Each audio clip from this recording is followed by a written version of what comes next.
Many people look at the Amish through romantic eyes. They picture peaceful farms, simple living, and a life free from modern stress. Nothing could be further from the truth. For the first Amish in 17th century Switzerland and Alsace, daily existence wasn't quaint. It was a brutal fight for survival. They didn't choose simplicity as a lifestyle. They endured it as a necessity while facing something even more dangerous, deadly persecution for their faith. So yeah, if these stories help you fall asleep, hit subscribe so you don't miss any. And I'm curious, where are you listening from? Drop your city and time in the comments. Kind of fun seeing all the different places. Someone from Iceland commented once and I had to Google what time zone that even is. All right, let's head back to the 17th century. Trust me, it's going to be quite a ride. But first, get comfortable. Seriously, adjust those pillows, pull up that blanket, because where we're going, you're going to want to be cozy.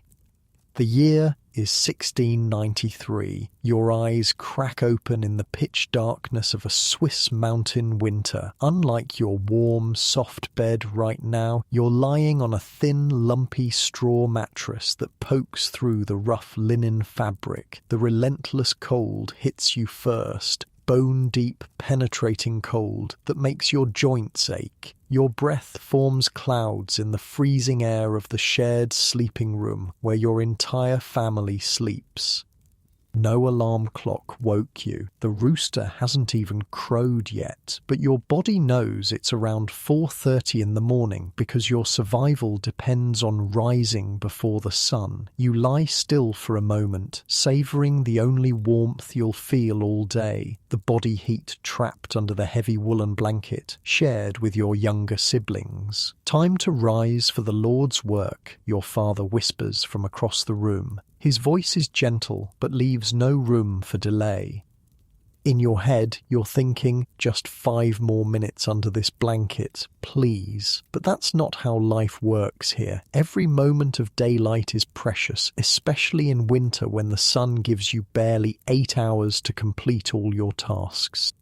You slip your feet onto the ice-cold wooden floor, wincing at the shock. The floorboards creak beneath your weight. This farmhouse has stood for 3 generations, and every beam and nail protests with age. No running water awaits you, no hot shower, not even indoor plumbing.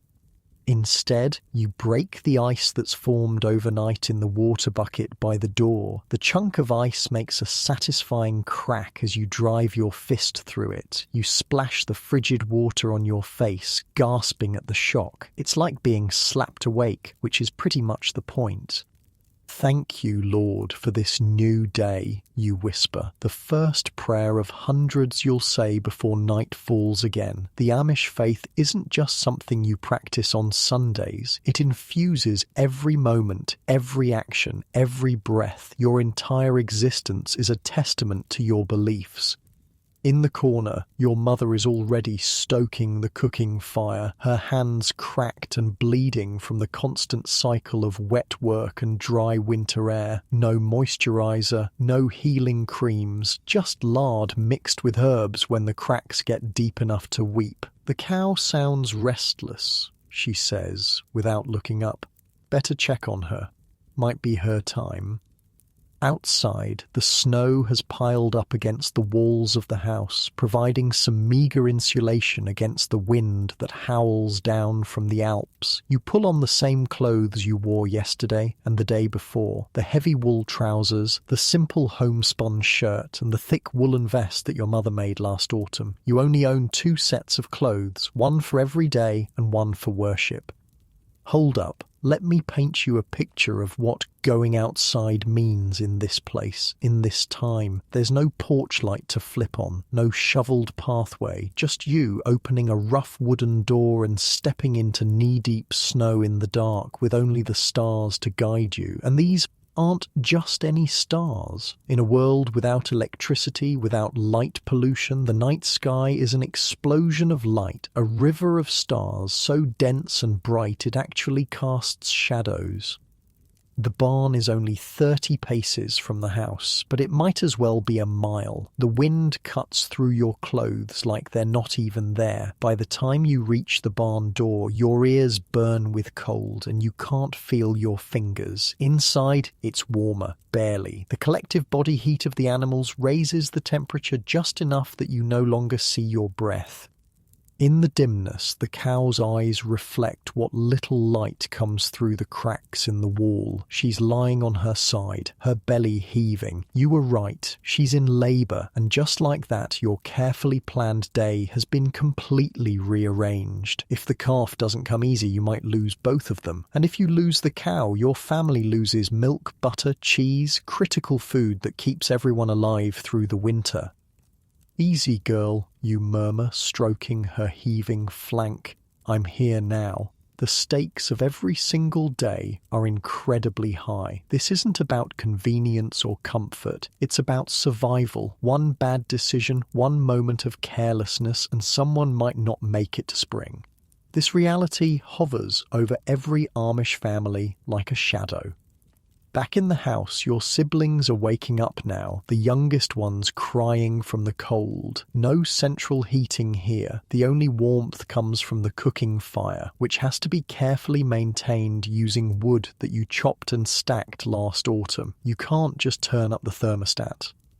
"The cow's carving," you tell your father as you stamp snow from your boots. He nods, his face grave beneath his beard. "I'll help." You get the morning porridge started for the little ones.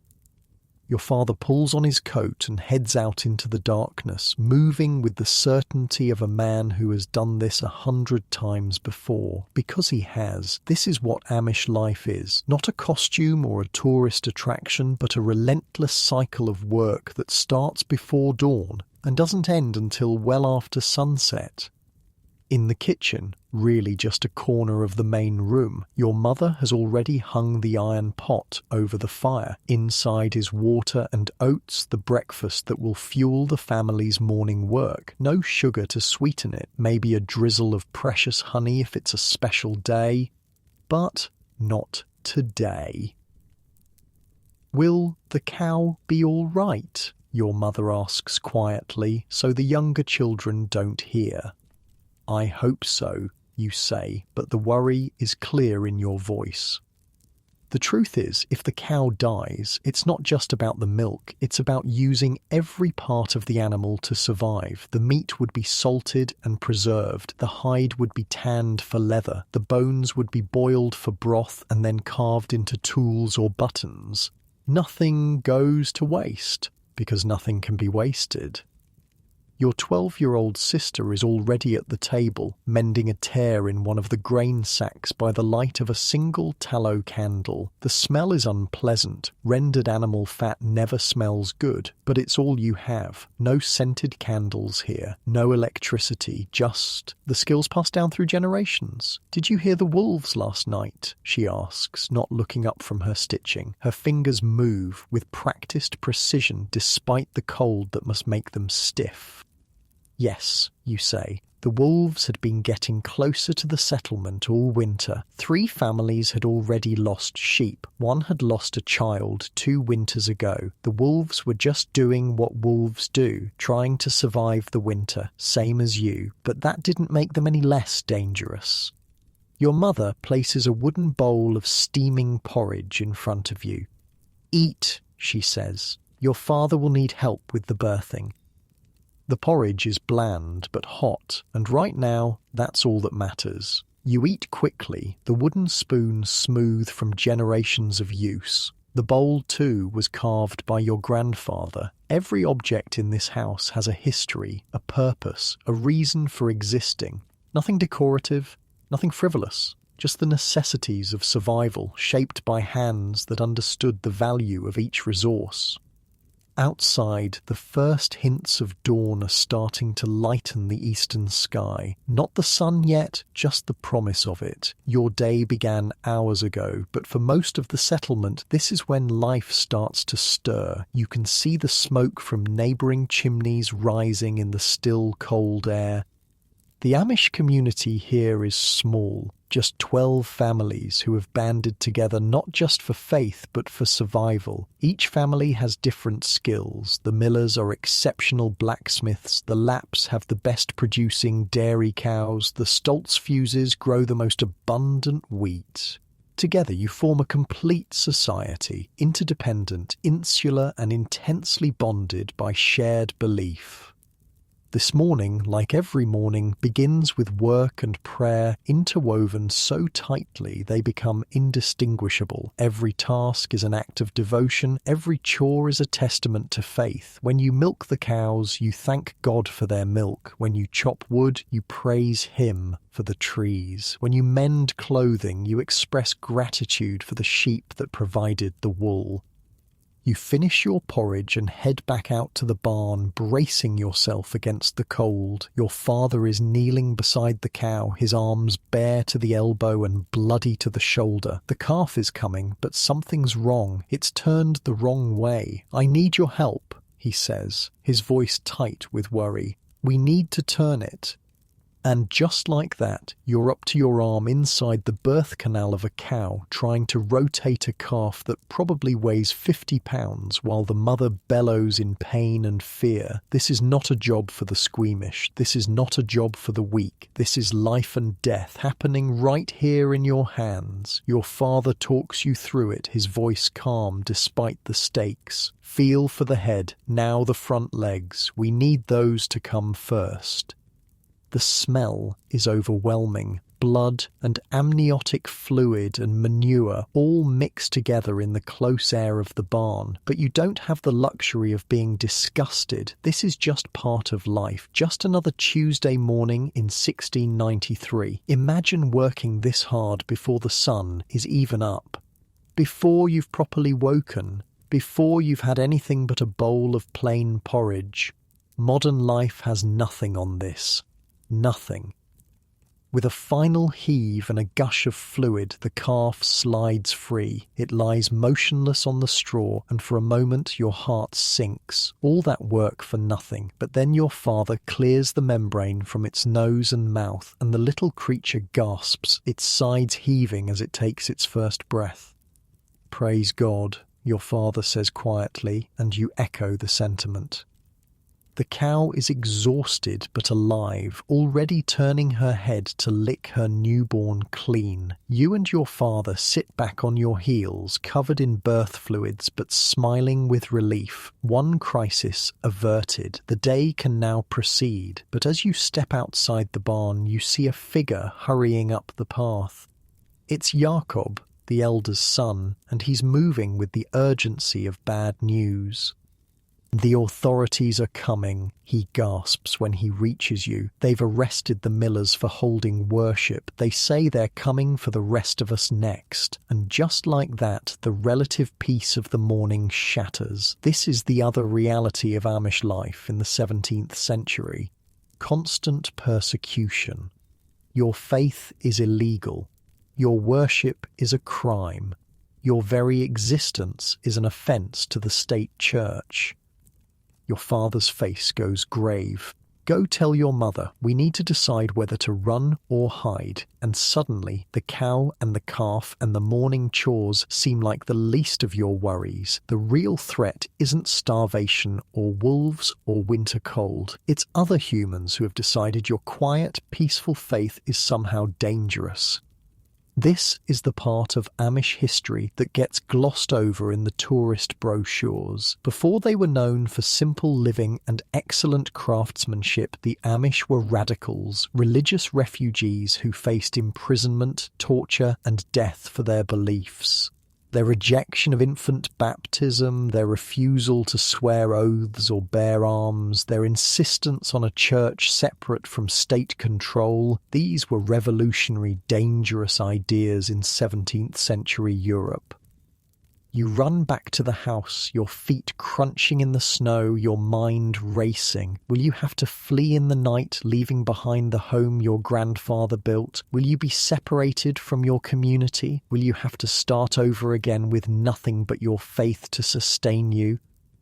These questions hover in the air as you burst through the door, the warm, smoky interior a stark contrast to the crystal-clear cold outside. Your mother looks up from where she's teaching your youngest sister to knead bread dough, and she knows immediately from your face that something is wrong. "The authorities," is all you need to say. She closes her eyes briefly, a silent prayer passing her lips. "We knew this might come," she says quietly. "We'll be ready." And that's the thing about the Amish that most people don't understand. The simplicity isn't an aesthetic choice, it's practical. When you might have to flee at a moment's notice, you learn to hold lightly to material possessions. You learn to carry your real treasures, your faith, your family bonds, your skills, inside you, where no one can take them away.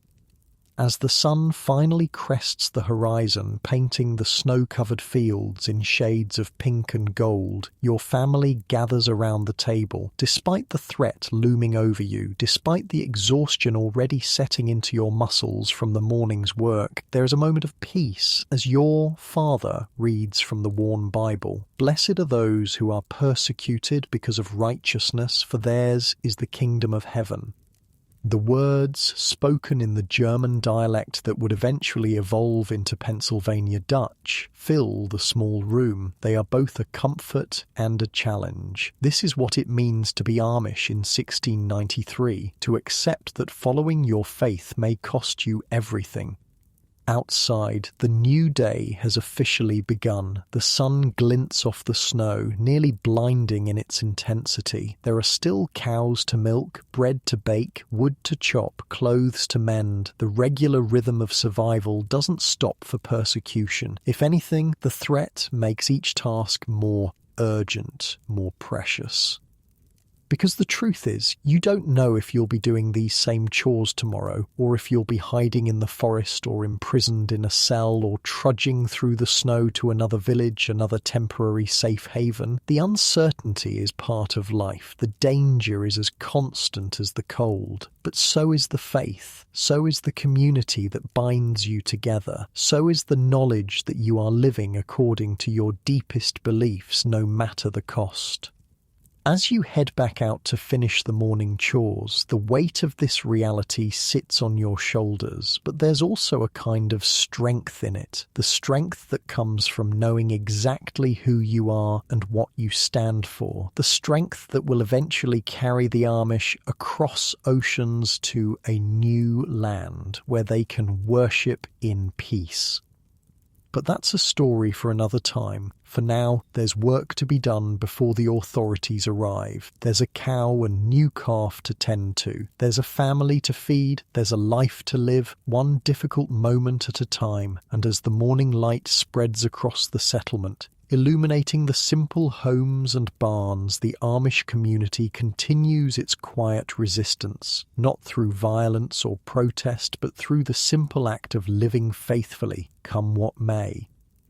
Your father's calloused hand rests heavily on your shoulder as you walk back to the barn together. "We must continue with the day's work," he says, his voice steady despite the news of authorities coming. "God's will includes both our daily bread and our trials. This is how the Amish face crisis, not with panic, but with the same steady resolve that carries them through every other hardship. The threats might change, but the response remains the same: faith, work, community."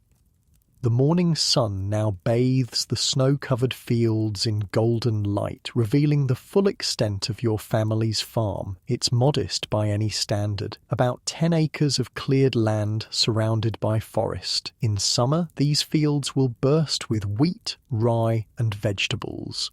Now, in the depths of winter, they lie dormant under a thick blanket of snow. "Jakob says we have until tomorrow, maybe the day after," your father explains as you fork fresh hay to the animals. "The elders will meet tonight to decide whether we stay or flee." You nod, not trusting yourself to speak. You've heard stories of Amish families torn apart, parents imprisoned, children sent to be raised by state-approved families, property seized. The fear sits like a stone in your stomach, but your hands never stop working. The animals still need to be fed, regardless of human problems. In the 17th century Swiss countryside, farming isn't just an occupation, it's a complete way of life that demands every ounce of your energy and ingenuity. Modern farmers with their tractors and fertilizers would hardly recognize the backbreaking labor that goes into coaxing food from the soil using only hand tools and draft animals. The plough blade needs mending, your father says, examining the crucial tool that hangs on the barn wall. We'll need to visit the millers. His voice trails off as he remembers. I suppose we'll have to do without now that they've been taken. The loss of the blacksmith is a devastating blow to the community. Without properly maintained tools, every job becomes harder, takes longer, yields less. This is the ripple effect of persecution. It doesn't just harm individuals, it weakens the entire community's ability to survive. I can try to straighten it with the hammer, you offer, though you know your skills are nowhere near those of the Miller family, who've been smiths for generations. Do what you can, your father agrees. I need to check the root cellar stores. We may need to pack food if we leave.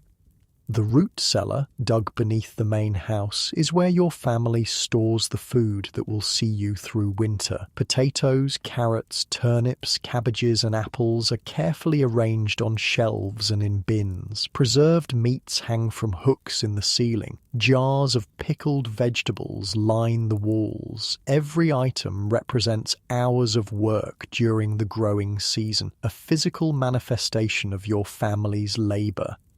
If you have to flee, you'll leave most of it behind. The thought makes your chest tight with anxiety. Your 14-year-old brother, Hans, joins you in the barn. His face is serious beyond his years. I overheard father, he says quietly. Are we leaving? Maybe, you answer honestly. The Amish don't shield their children from hard realities. Even the youngest understand that their faith comes with a cost. We'll know after the elders meet. Hans nods and picks up a pitchfork without being asked. Together you clean out the cow stalls in companionable silence, the steaming manure creating brief clouds in the cold air. Nothing is wasted. The manure will be spread on the fields come spring, returning nutrients to the soil. I don't want to leave, Hans finally says, his voice small. I like it here.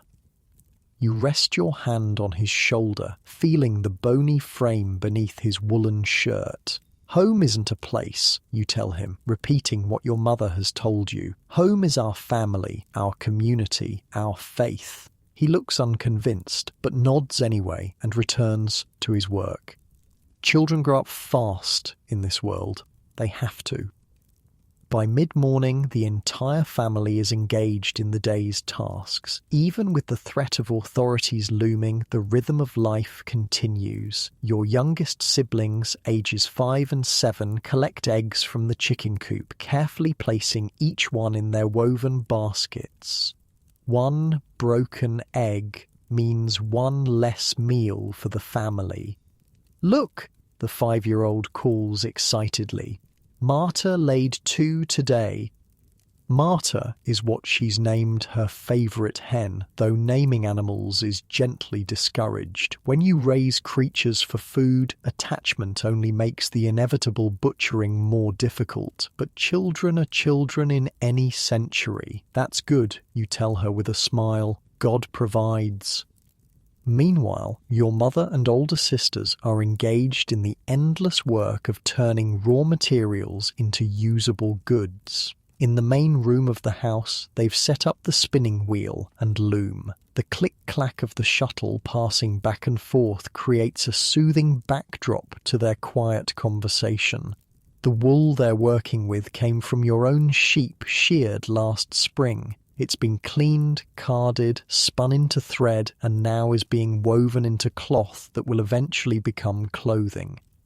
In the 17th century, there's no running to the store for a new shirt. Everything must be made by hand, a process that takes months from start to finish. The clothes you're wearing right now represent hundreds of hours of labor, from raising the sheep to the final stitching.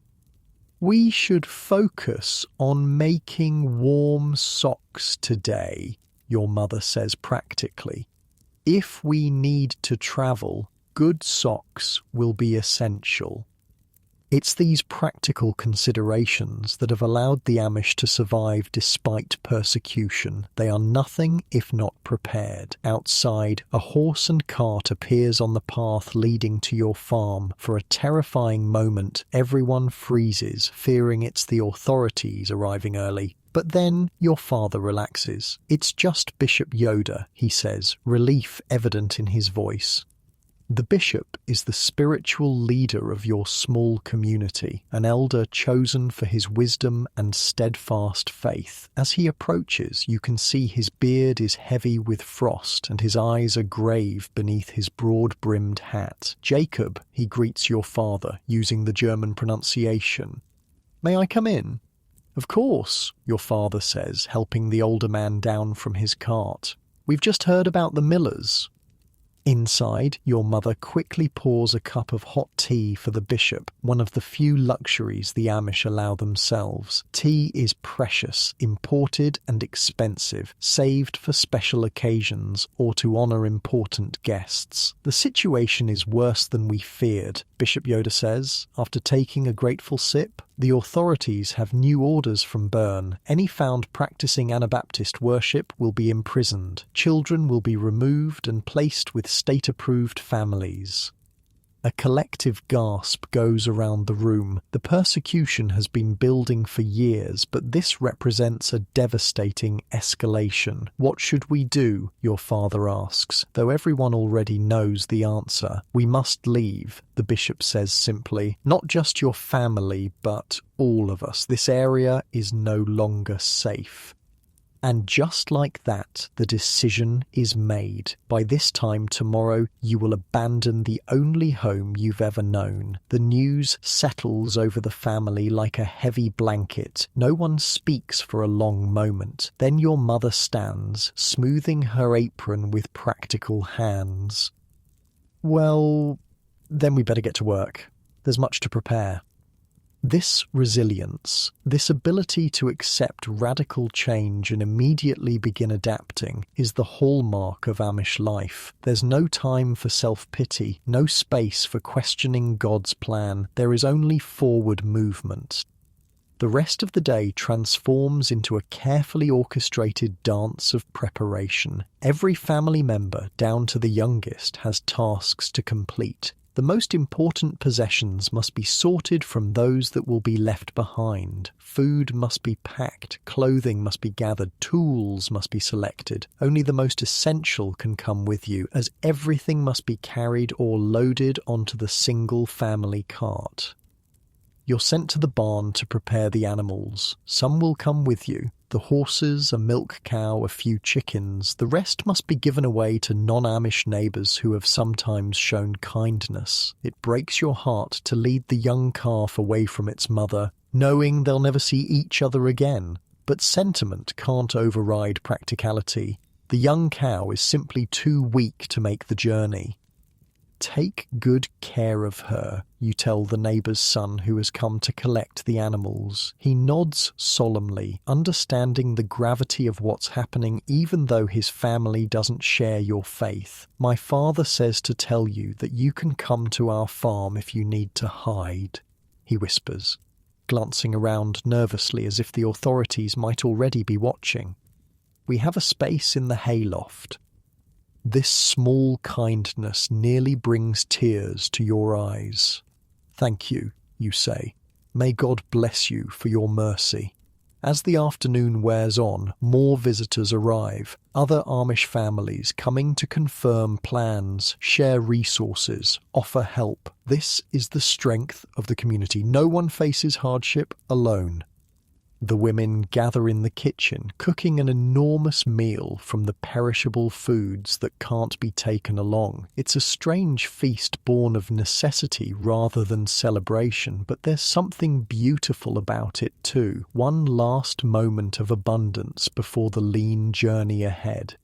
"We'll travel together to the Emmental Valley," Bishop Yoda explains to the gathered men. "I have contacts there who will shelter us temporarily. From there, we may need to move further east, perhaps even to Alsace or the Palatinate. These places sound impossibly distant to you. You've never travelled more than 10 miles from your home. The world beyond the mountains is as unknown as the far side of the moon." Outside, the winter sun is already beginning to sink toward the horizon. Days are short this time of year, and darkness comes early. By unspoken agreement, everyone plans to leave before dawn tomorrow, travelling under cover of darkness to avoid detection. As you help load the family cart with essential supplies, your father pulls you aside. "I have a special task for you," he says, his voice low. From inside his vest, he pulls out a small leather pouch. This contains the family Bible and our most important documents. If we're stopped and searched, these would be taken and destroyed. I need you to hide them on your person. The responsibility weighs heavily. The Bible, hand-copied and passed down for generations, is arguably your family's most precious possession. It's not just a religious text, but a family record with births, marriages, and deaths carefully noted on the inside pages. "I'll guard it with my life," you promise, tucking the pouch beneath your own clothing. Your father's eyes are solemn. "Not with your life," he corrects gently. "No possession, not even the Bible, is worth that price. But guard it with your care and wisdom." This perspective, valuing human life above material goods while still recognizing the importance of certain objects, is deeply Amish. It's a worldview that allows them to repeatedly lose their homes and possessions without losing their identity or purpose. As evening approaches, the family gathers one last time around the table in the home your grandfather built. The meal is unusually lavish. Fresh bread, preserved meats, the last of the autumn apples, even a small honey cake that your mother had been saving for a special occasion. The unspoken knowledge that this is your last night in this house hangs in the air. "We should each take a moment to share a memory of this place," your mother suggests, her practical nature giving way to sentiment just this once, something to carry with us. One by one, family members speak. Your youngest sister talks about the time a fox kit wandered into the yard and played with her doll. Your brother remembers helping grandfather build the barn extension during a summer so hot the pitch melted off the roof. Your mother recalls the birth of each child beneath this roof, her voice growing thick with emotion despite her efforts to remain stoic. When it's your turn, you find yourself speaking of simple moments, the way sunlight filters through the small window in early morning, the familiar creaks of the floorboards, the smell of bread baking that always meant home. These aren't grand memories. There are no lavish celebrations or extravagant experiences in Amish life. The moments that matter are small, ordinary, easily overlooked, yet they form the fabric of a life that, despite its hardships, has its own profound richness. After the meal, your father reads from the Bible one last time in this house. His voice is steady as he chooses a passage that has guided Amish life for generations. "Do not store up for yourselves treasures on earth where moths and vermin destroy and where thieves break in and steal, but store up for yourselves treasures in heaven where moths and vermin do not destroy and where thieves do not break in and steal. For where your treasure is, there your heart will be also." The words take on new meaning tonight as you prepare to leave behind nearly everything you own. What remains are the intangibles: faith, family bonds, community, skills, knowledge. These are the true treasures that no authority can confiscate, no persecution can diminish. As darkness falls completely, you make one last circuit of the farm. The familiar buildings are just silhouettes against the star-filled sky now. The well where you've drawn water every day of your life. The apple tree your grandfather planted as a sapling. The stone wall you helped repair last summer. Each landmark is etched in your memory, becoming part of the internal map you carry. You won't cry. Tears are a luxury you can't afford right now. Instead, you silently thank God for the safety this place has provided for as long as it could, and you ask for strength for whatever lies ahead. Back inside, the house is transformed. Most of the furniture remains, too bulky to transport, but the personal touches that made it a home are gone. Beds have been stripped, shelves emptied, walls bare except for the simple pegs where clothing once hung. Try to sleep, your mother advises, though she must know it's almost impossible given the circumstances. Tomorrow will be long and difficult. You lie down on your straw mattress one last time, fully clothed and ready to depart at a moment's notice. The familiar scratching of the straw against your skin, the weight of the woolen blanket, the sounds of your siblings breathing nearby, all of it feels precious now that it's about to be lost. Your mind races with fears and questions. Where will you sleep tomorrow night? Will the authorities catch you on the road? What will happen to the animals left behind? Will you ever return to this place? But beneath the anxiety runs a current of something else, a deep, unshakable faith that has sustained the Amish through generations of persecution. Whatever happens, you are not alone. God travels with you. Your community surrounds you. Your family remains intact. And perhaps, someday, there will be a place where you can worship according to your conscience without fear, a place where the simplicity of Amish life can be a choice rather than a necessity of constant flight. That hope, fragile but persistent, finally allows you to drift into an uneasy sleep. Your last night in the only home you've ever known, on the eve of a journey that will test every aspect of your faith and resilience. Outside, a light snow begins to fall, gradually erasing the day's footprints and preparing a clean white canvas for whatever tomorrow may bring. A firm hand on your shoulder pulls you from sleep. It's still pitch black, but your father's silhouette is visible against the faint starlight coming through the small window. "It's time," he whispers. Your body feels leaden with exhaustion. You couldn't have been asleep for more than 2 hours, but there's no time to shake off the grogginess, no time for complaints. This is life or death. The room is alive with quiet movement as your siblings gather their few personal belongings. No one speaks above a whisper.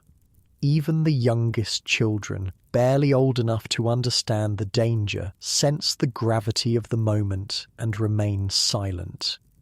Outside, the pre-dawn air hits you like a slap, the cold so intense it burns your lungs. Fresh snow blankets everything, transforming the familiar landscape into something alien and pristine. Your footprints are the first to mar its perfect surface, each step marking your family's desperate escape. "Look at that," your father murmurs, gesturing upward. The night sky is a riot of stars, more brilliant than you've ever seen them. The Milky Way stretches across the heavens like a glowing ribbon, and for a moment, despite everything, you feel a sense of wonder. This beauty exists regardless of human troubles. It will remain long after your footprints have been erased. "God's lanterns to light our way," your mother says, joining you with a bundle in her arms. The family cart stands ready, loaded with everything you could salvage. The horse stamps impatiently, its breath forming clouds in the frigid air. Your father helps your youngest siblings climb onto the cart, burying them under blankets and furs to ward off the deadly cold. "We walk alongside," he tells you and your older siblings. "Save the horse's strength for the mountain paths." As you prepare to leave, your mother pauses at the doorway of your home. She places her hand on the rough wooden frame, a silent goodbye to the place where she bore and raised her children. Then, without looking back, she joins your father at the front of the cart. Your journey begins in silence, broken only by the creak of wooden wheels on packed snow and the occasional snort from the horse. The sky gradually lightens to deep blue as you follow the narrow path through the forest, heading toward the meeting point where the other families will gather. "Remember when we found those blueberry bushes right over there?" your sister whispers, pointing to a snow-covered thicket. "And came home with purple mouths," you add with a small smile. "Mother thought we'd caught some strange disease." These memories float up like bubbles as you pass familiar landmarks for the last time. Each curve in the path, each distinctive tree or rock formation holds a story, a piece of your life that you're now leaving behind. After an hour of careful travel, you reach the clearing where other Amish families are gathering. The sight steals your breath, not just 3 or 4 families as you expected, but nearly 20 carts loaded with people and possessions. The entire settlement has chosen to flee rather than face imprisonment or forced conversion. Jakob, your father calls softly, spotting the elder's son who had brought the warning yesterday. The young man hurries over, his face drawn with exhaustion. "You made it. Good. We're almost ready to depart." In the center of the clearing stands Bishop Yoda, conferring quietly with several men who form the church leadership. Despite the circumstances, they maintain the calm dignity that characterizes Amish elders. There's no panic, no shouting, just deliberate organization as they prepare to lead their people to safety. "Brothers and sisters," the bishop finally calls, his voice carrying just far enough to reach everyone without risking detection. "Before we begin our journey, let us join in prayer." Without hesitation, every person in the clearing, from the oldest grandmother to the smallest child, kneels in the snow. The discomfort means nothing compared to the act of worship that binds you together.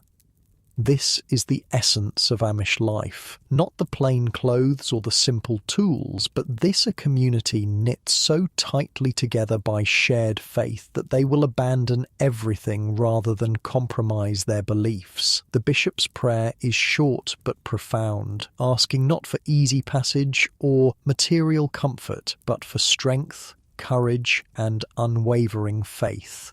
When he finishes, a chorus of whispered amens rises from the assembled families.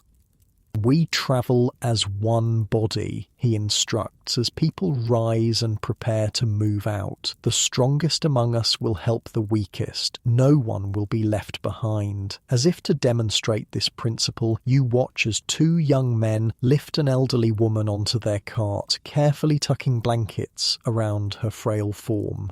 Nearby, a mother with a newborn hands her 3 older children over to a neighbouring family whose cart has more space. "Are you afraid?" asks a voice beside you. You turn to find Margaret, the blacksmith's daughter, walking alongside you. At 16, she's your age exactly, born just 3 days apart. In another life, perhaps you might have courted her someday. Now who knows if your paths will remain connected? Yes, you admit? Because honesty is valued above pride in your community. But not enough to turn back. She nods, understanding perfectly. "My father says God tests faith through fire. This is our fire."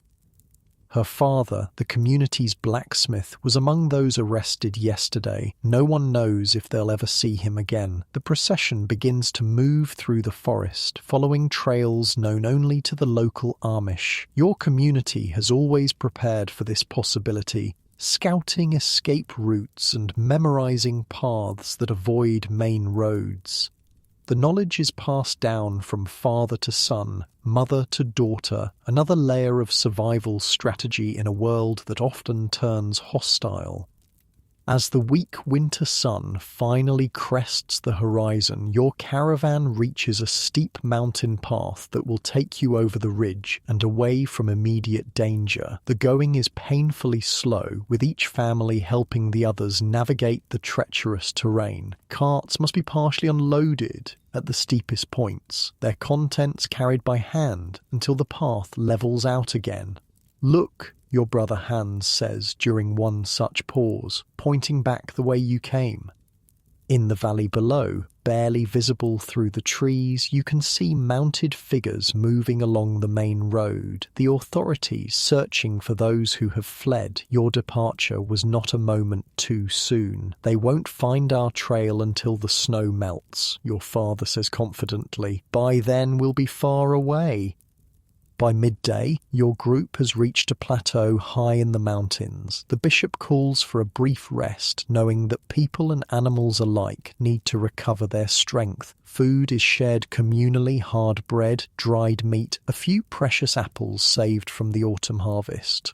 No one takes more than they need, and no one goes without.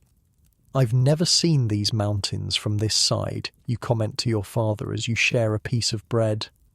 "Nor I," he admits. "We travel into the unknown now, trusting God to guide us." This willingness to step into uncertainty is fundamental to Amish faith. From the beginning, they have been a people defined by journeys from Switzerland to Alsace, later to the Palatinate, eventually across the ocean to America. Each migration driven by the search for religious freedom, each departure marked by the same courage you're witnessing today.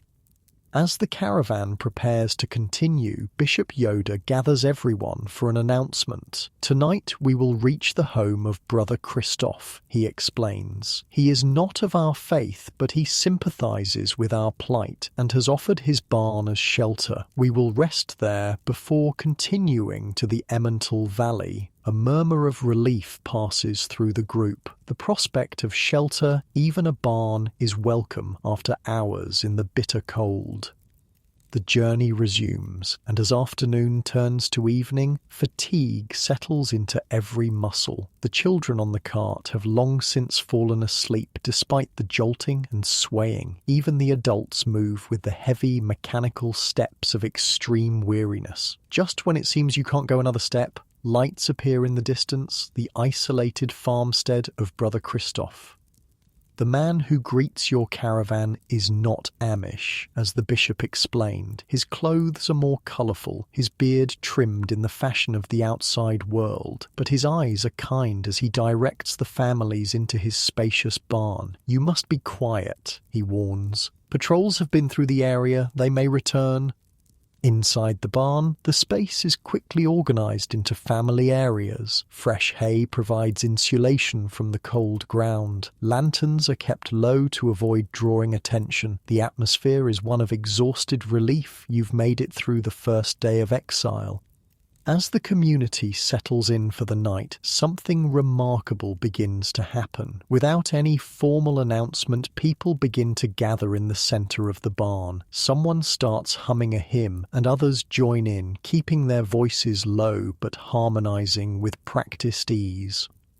This is one of the most sacred aspects of Amish life, the singing. Hymns passed down through generations, sung without instrumental accompaniment, in the distinctive, slow, drawn-out style that allows for complex harmonies. The melodies stretch back centuries, connecting you to ancestors who sang these same songs in similar moments of trial. "Will we hold worship tomorrow?" you ask your father quietly. "It's Sunday." "Of course," he replies, surprised you would even question it. "Our Sabbath travels with us." This commitment to regular worship, regardless of circumstances, is the cornerstone of Amish life. While other aspects of their practice might adapt to necessity where they live, how they travel, what work they do, the rhythm of worship remains constant. As the impromptu singing session winds down, families retreat to their designated spaces. Your mother arranges the blankets you've brought, creating pallets on the hay for each family member. It's a far cry from even your simple home, but no one complains. Compared to what might have happened had you stayed, this discomfort is a blessing. "Tell us a story, Father," your youngest sister pleads as everyone settles in for the night. "I'm too afraid to sleep." Your father considers for a moment, then nods. "I'll tell you about our people and why we live as we do." The children gather close as he begins the familiar narrative, how the Anabaptist movement began in Switzerland, how their forebears rediscovered the practice of adult baptism through careful study of Scripture, how they faced persecution for refusing to baptize infants or swear oaths to secular authorities. "And that is why we must sometimes leave our homes," he concludes gently, "because we answer first to God, not to earthly powers." It's a story you've heard dozens of times, but tonight it takes on new significance. You're not just hearing about history, you're living it. Adding your own chapter to the long saga of a people determined to worship according to their conscience, no matter the cost. As your siblings drift off to sleep, you remain awake, the events of the day replaying in your mind. The Bible pouch still rests against your chest, a tangible reminder of your responsibility. From where you lie, you can see other families similarly settled throughout the barn, some already asleep, others quietly talking, a few praying together. Despite everything, the loss of your home, the uncertain future, the physical hardship, there's a peculiar sense of peace in this moment. Your community remains intact. Your faith continues unbroken. In the most essential ways, you've lost nothing. This realization doesn't erase the grief or fear, but it does place them in perspective. The Amish have never defined themselves by physical location or material possessions. Their identity rests in their faith, their community bonds, their distinctive practices of worship and daily life. All of these travel with you, homeless but not rootless. Morning comes too soon, pale light filtering through the cracks in the barn walls. Despite your exhaustion, you wake automatically at the usual time. Years of pre-dawn rising have trained your body to stir with the first hint of daylight. Around you, the barn is already coming alive with quiet activity. Women are organizing a simple breakfast from the food they've brought. Men are checking on the horses and making minor repairs to carts. Children are being assigned small tasks to keep them occupied and feeling useful. Your mother hands you a piece of bread and a small cup of milk, precious rations that must be carefully portioned to last the journey. "Eat quickly," she says. "The bishop has called for worship to begin at sunrise." Sunday worship is the center of Amish religious life, a service that normally lasts 3 to 4 hours. Today, it will be abbreviated out of necessity, but no one considers skipping it entirely. Even in flight, the Sabbath must be honored. The community gathers in the center of the barn, men on one side, women on the other, as is customary. There are no pews, no altar, no decorations, just people seated on hay bales or standing along the walls. The Amish have never needed special buildings or elaborate rituals for worship. Any place can become a church when the community gathers in faith. Bishop Yoda stands before the assembled group, his weathered face solemn in the dim light. Beside him are 2 ministers and a deacon, the simple leadership structure that guides Amish religious life. "Brothers and sisters in Christ," the bishop begins, "we gather in unusual circumstances, but with unchanged purpose to worship our God and seek his guidance." The service follows the familiar pattern hymns sung in German, scripture readings, a sermon delivered without notes, prayers offered spontaneously by various members of the community. The content, however, speaks directly to your current situation, drawing from biblical accounts of exile and persecution to offer comfort and perspective.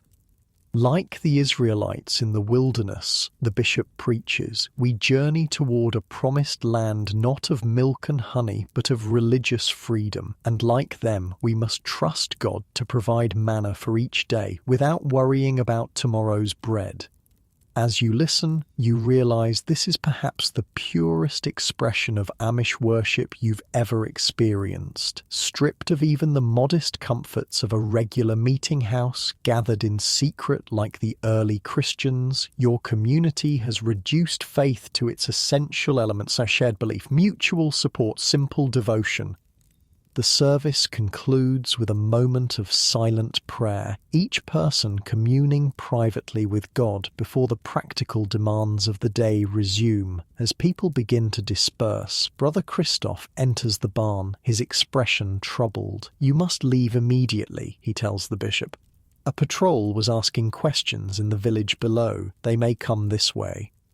The news sends a ripple of controlled urgency through the group. Within minutes, the barn is a flurry of activity as families gather their belongings and prepare the carts. The peaceful interlude of worship gives way to the harsh reality of continued flight. Your father helps your mother and younger siblings onto the cart while you and Hans harness the horse. There's a practiced efficiency to your movements now. This is the second time in 2 days you've had to pack up and flee. Already it's becoming routine. "Thank you for the risk you've taken for us," Bishop Yoda tells Brother Christoph as the caravan prepares to depart. "May God protect you from any consequences." The man nods solemnly. "Travel safely. I'll misdirect any who come asking." This is another aspect of Amish survival that's rarely documented: the network of sympathizers who, while not sharing their faith completely, respect their commitment enough to offer aid. These allies are crucial links in the underground movement of Anabaptist refugees across Europe. As your caravan slips away from the farmstead, taking lesser-known paths through the mountains, you find yourself walking beside Margaret again. The blacksmith's daughter looks even more tired than yesterday, dark circles under her eyes betraying a sleepless night. "I keep thinking about my father," she admits quietly, "wondering if he's cold, if they're feeding him, if he's being mistreated." What can you say to comfort her? Empty reassurances would dishonor her worry. Instead, you simply walk alongside in supportive silence, occasionally helping her navigate difficult parts of the path. This too is fundamentally Amish: the willingness to bear witness to another's suffering without trying to minimize it or explain it away, to simply be present, offering practical help rather than hollow words. As the day progresses, the terrain becomes increasingly challenging. The path narrows, winding along steep mountain slopes where a misstep could be fatal. The carts must be led with extreme care, sometimes requiring 4 or 5 men to guide a single vehicle around particularly treacherous turns. "How much farther?" Hans asks during a brief rest stop, his young face lined with exhaustion. 2 days to the Emmental Valley," your father replies. "If God wills it." The phrase, "if God wills it," is no empty saying among the Amish. It reflects a deep acceptance that human plans are always contingent, always subject to divine intervention. You make every practical effort, use all your skill and knowledge, but ultimately the outcome rests in God's hands. This worldview shapes every aspect of Amish life. It's why they reject insurance. It suggests an attempt to control the future rather than accepting God's will. It's why they avoid litigation. It tries to force justice rather than waiting for God's judgment. It's why they emphasize forgiveness over revenge. Vengeance belongs to the Lord, not to human hands. By late afternoon, your caravan reaches a relatively sheltered valley where the bishop decides you'll make camp for the night. Unlike the previous evening, there's no barn or structure to offer protection, just the forest itself. Immediately, the community begins preparing for nightfall. The men gather firewood and create simple shelters using branches and the canvas covers from the carts. The women organize food and tend to the children. The oldest boys care for the horses, ensuring they're fed and watered despite the difficult conditions. You're assigned to help build a shelter for your family, working alongside your father and brother. The labor is demanding after a full day of travel, but the physical activity keeps you warm as the temperature drops with the setting sun. Remember when we built that playhouse in the summer? Hans asks as you lash branches together to form a framework. This is just like that, only bigger. You smile at the comparison. Hans has a gift for finding connections between past joys and present challenges, a way of making even difficult situations feel manageable by linking them to familiar experiences. As darkness falls, small cooking fires illuminate the encampment, carefully tended to provide warmth without creating too much smoke that might be spotted from a distance. Families cluster around these modest flames, sharing both heat and community. Your mother has managed to make a simple stew using dried vegetables, preserved meat, and snow melted to water. It's thin and would hardly be considered a proper meal in normal times, but after a day of hard travel, it tastes like a feast. We should sing, suggests one of the elders as people finish their meagre suppers. Not hymns they might carry too far, but the working songs. And so, as the night deepens, the Amish gather in small groups to sing the traditional songs that normally accompany their daily labor-planting songs, harvest songs, weaving songs. These melodies, less formal than worship hymns but no less meaningful, celebrate the dignity of work and the rhythm of rural life. This is how the Amish face adversity not with despair or rage, but with creativity and cultural affirmation. When they cannot safely practice their faith in the usual ways, they find alternatives that maintain their essential identity while adapting to circumstances.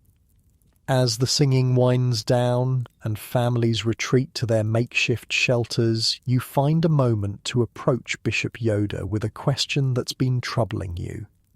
Bishop, you ask respectfully, why does God allow this persecution? If our faith is true, why must we constantly flee? The old man considers your question thoughtfully, not dismissing it as impertinent or doubtful. The Amish encourage sincere questioning, even about difficult theological matters. The early Christians were persecuted too, he finally answers, as were the prophets before them. Perhaps it is not despite our faith being true, but because of it that we face opposition.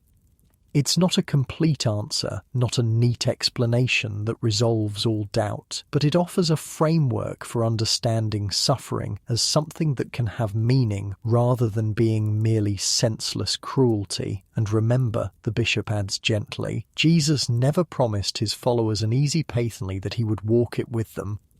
You nod, turning these words over in your mind as you make your way back to your family's shelter. The structure is crude, but functional branches lashed together and covered with canvas, open on one side to face the small fire that will provide warmth through the night.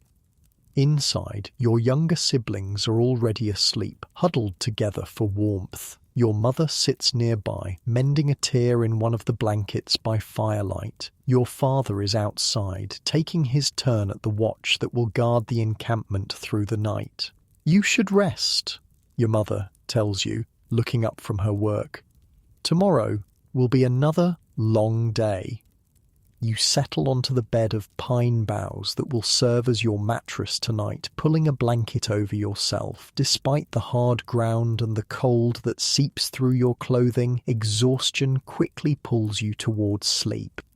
Your last conscious thought is a realization that despite everything you've lost, everything you've endured, you still have what matters most: your faith, your family, your community. In the eyes of the world, you are refugees, homeless and hunted. But in a deeper sense, you remain rooted in what truly defines you. And as sleep finally claims you, the stars wheel overhead, unchanged by human troubles, eternal witnesses to both suffering and hope.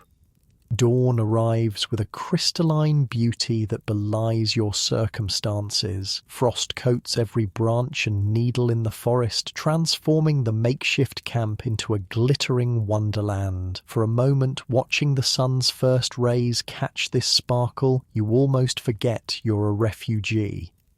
Your body, however, remembers. Every muscle aches from yesterday's journey. Your stomach growls insistently, a reminder that the small portions of travelling food cannot match the nourishment of regular meals back home. Beautiful, isn't it? Your father says, joining you at the edge of the camp.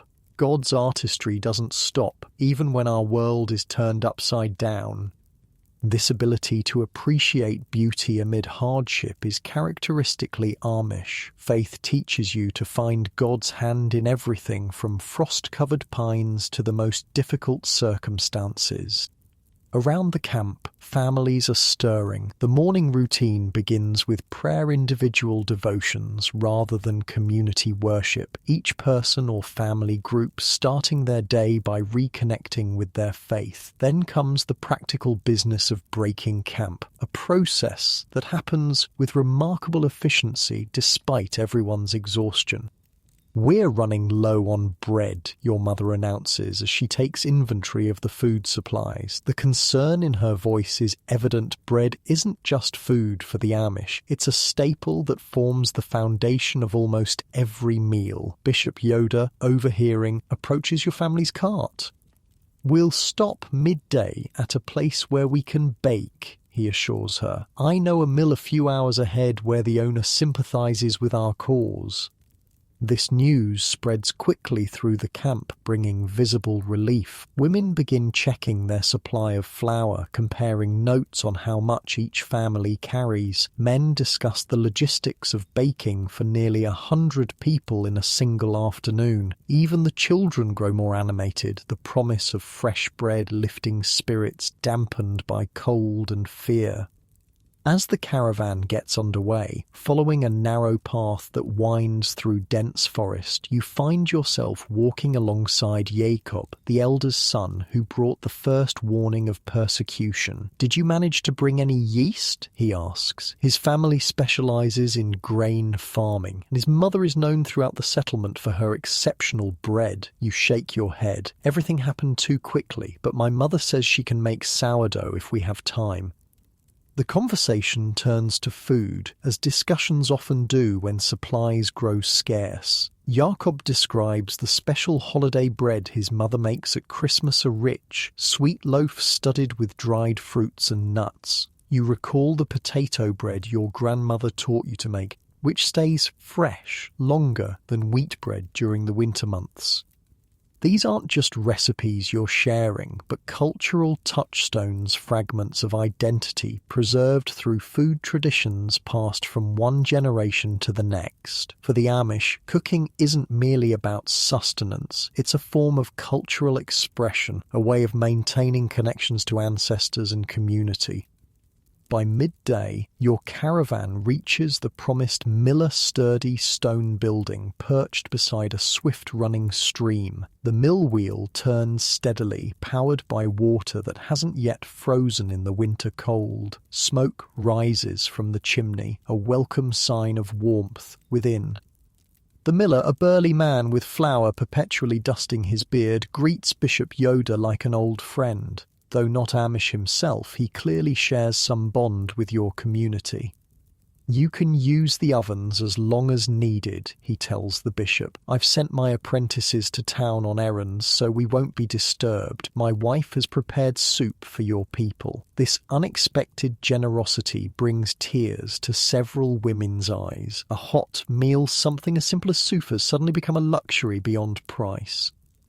The Amish respond to kindness with immediate action. While some families remain with the carts, keeping watch for any sign of authorities, others organise a temporary bakery in the mill's kitchen. Men bring in firewood to stoke the large brick ovens that normally provide the miller's family bread. Women unpack precious stores of flour, their movements quick and practiced despite the unfamiliar surroundings. Your mother puts you in charge of the younger children, keeping them occupied and out of the way while she joins the baking effort. You lead them to a corner of the mill's main room where the massive grinding stones slowly turn, transforming grain into flour.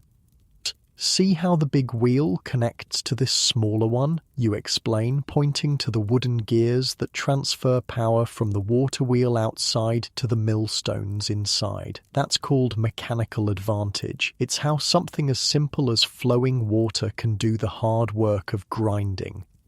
The children watch, fascinated by the intricate dance of wheels and gears. Even in these circumstances, learning continues, practical knowledge passed down through observation and explanation rather than formal schooling.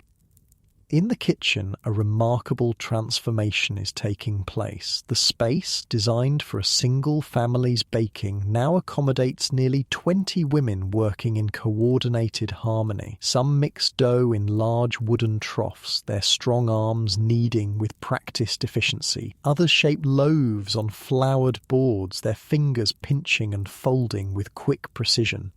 Still others manage the ovens, sliding paddle-like peels laden with raw loaves into the fiery interior, then retrieving perfectly browned bread minutes later.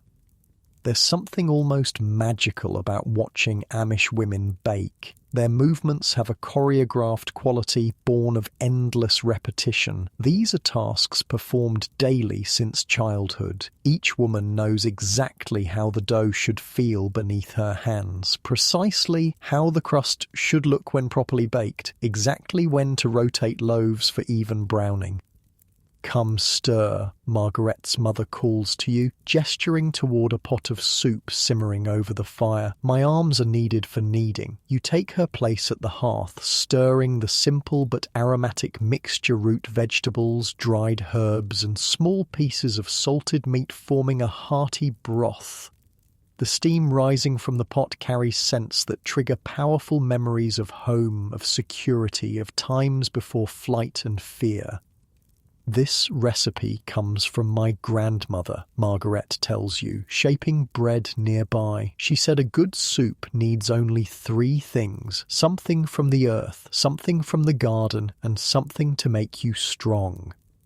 This approach to cooking, practical, resourceful, focused on function rather than elaborate flavour, characterises Amish cuisine. Meals are meant to nourish the body for work, not to provide luxury or entertainment. Yet within these practical constraints, generations of Amish women have created food traditions of remarkable durability and meaning.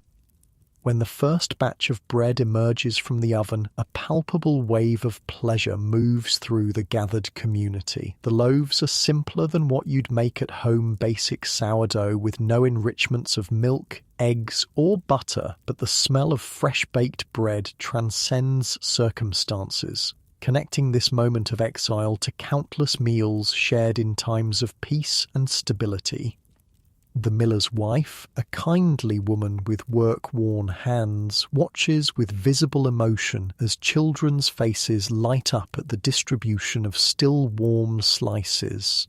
"I've never seen bread appreciated so thoroughly," she comments to your mother. "Hunger is the best seasoning," your mother replies with a sad smile, "and bread made in friendship tastes sweeter than any made in luxury." The meal that follows is simple but deeply satisfying soup served in borrowed bowls, bread torn by hand rather than cut with knives, water from the mill's clean spring. Families sit wherever they can find space on flour sacks, wooden crates, or simply on the stone floor of the mill. The usual Amish mealtime formality has given way to necessity, but the practice of silent prayer before eating remains inviolate, each person bowing their head in momentary thanksgiving. "We need to discuss our next steps," Bishop Yoda announces once everyone has eaten. The adults gather around him, while children continue their meal under the watchful eyes of older siblings. "The route to Emmental is longer than I remembered," the bishop explains, unfolding a crude map drawn on parchment, "and there are reports of increased patrols along the main paths." A solemn discussion follows, weighing the risks of various routes against the community's dwindling supplies and physical stamina. The women contribute practical concerns about food and children's endurance. The men assess terrain difficulties and potential shelter sites. This collaborative decision-making, with each person contributing their specific knowledge while respecting the leadership structure, exemplifies Amish governance at its best. If we take the high pass, one of the elders suggests, tracing a line on the map, we avoid the main patrol routes, but the terrain is difficult, and in this weather, we have many small children and elders. Another points out, the high pass might prove too challenging. The discussion continues in this vein, methodical and thorough. No one raises their voice. No one dismisses another's concern. This deliberate, consensus-building approach might seem inefficient to outsiders, but it ensures that decisions reflect the community's collective wisdom rather than a single person's potentially flawed judgment. While the adults confer, you help organize the bread making for the journey ahead. Each family will carry as many loaves as their supplies allow, carefully wrapped in clean cloths to preserve freshness as long as possible. The women have also prepared travel cakes, dens, unleavened rounds made from flour, water, and a little fat, which will sustain the community when stopping to bake becomes impossible. My mother used to call these journey bread, an older woman tells you as she demonstrates how to pack the cakes to prevent crumbling. She said our ancestors carried them during the earliest days of persecution when the first Anabaptists fled into the mountains. This connection to the past, this sense that your current hardships echo those of spiritual forebears, provides a framework for understanding suffering. You're not experiencing something random or meaningless, but walking a path that generations of faithful have trod before you. By mid-afternoon, the baking is complete, the discussions concluded, and preparations for departure underway. The miller and his wife stand at the door as your caravan reassembles, their faces showing the mixture of sympathy and concern that characterizes so many of your community's quiet supporters. Take this, the miller's wife presses a small package into your mother's hands. Dried apples from our orchard, for the children when the journey grows long.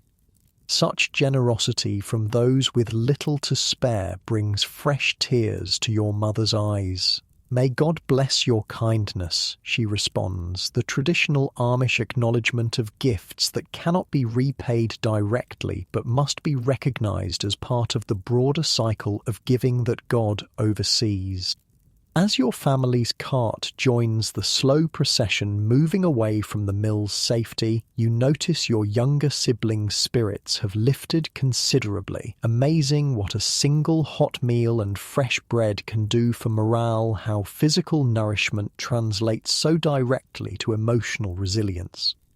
"Look what I saved for you," your little sister whispers, pressing half a dried apple into your palm. "Since you gave me some of your bread earlier."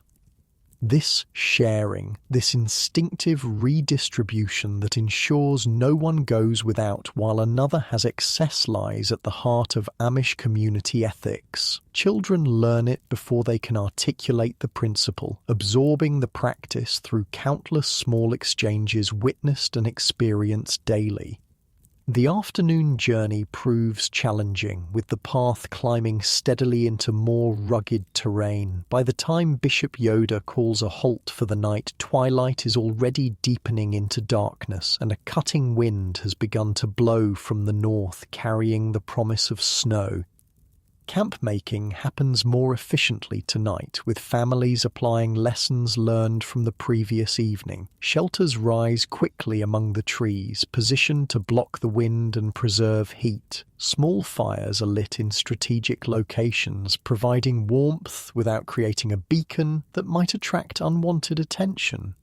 Supper is a quiet affair bread and dried meat, supplemented with the few fresh items obtained at the mill. No one complains about the simplicity or scarcity. The Amish have always practiced moderation in eating, as in all things, viewing food as necessary fuel rather than a source of pleasure or entertainment. This doesn't mean they don't appreciate good cooking or take satisfaction in a well-prepared meal. Rather, their approach to food reflects their broader life philosophy: sufficiency rather than excess, function over ornament, gratitude for what's available rather than craving for what's not.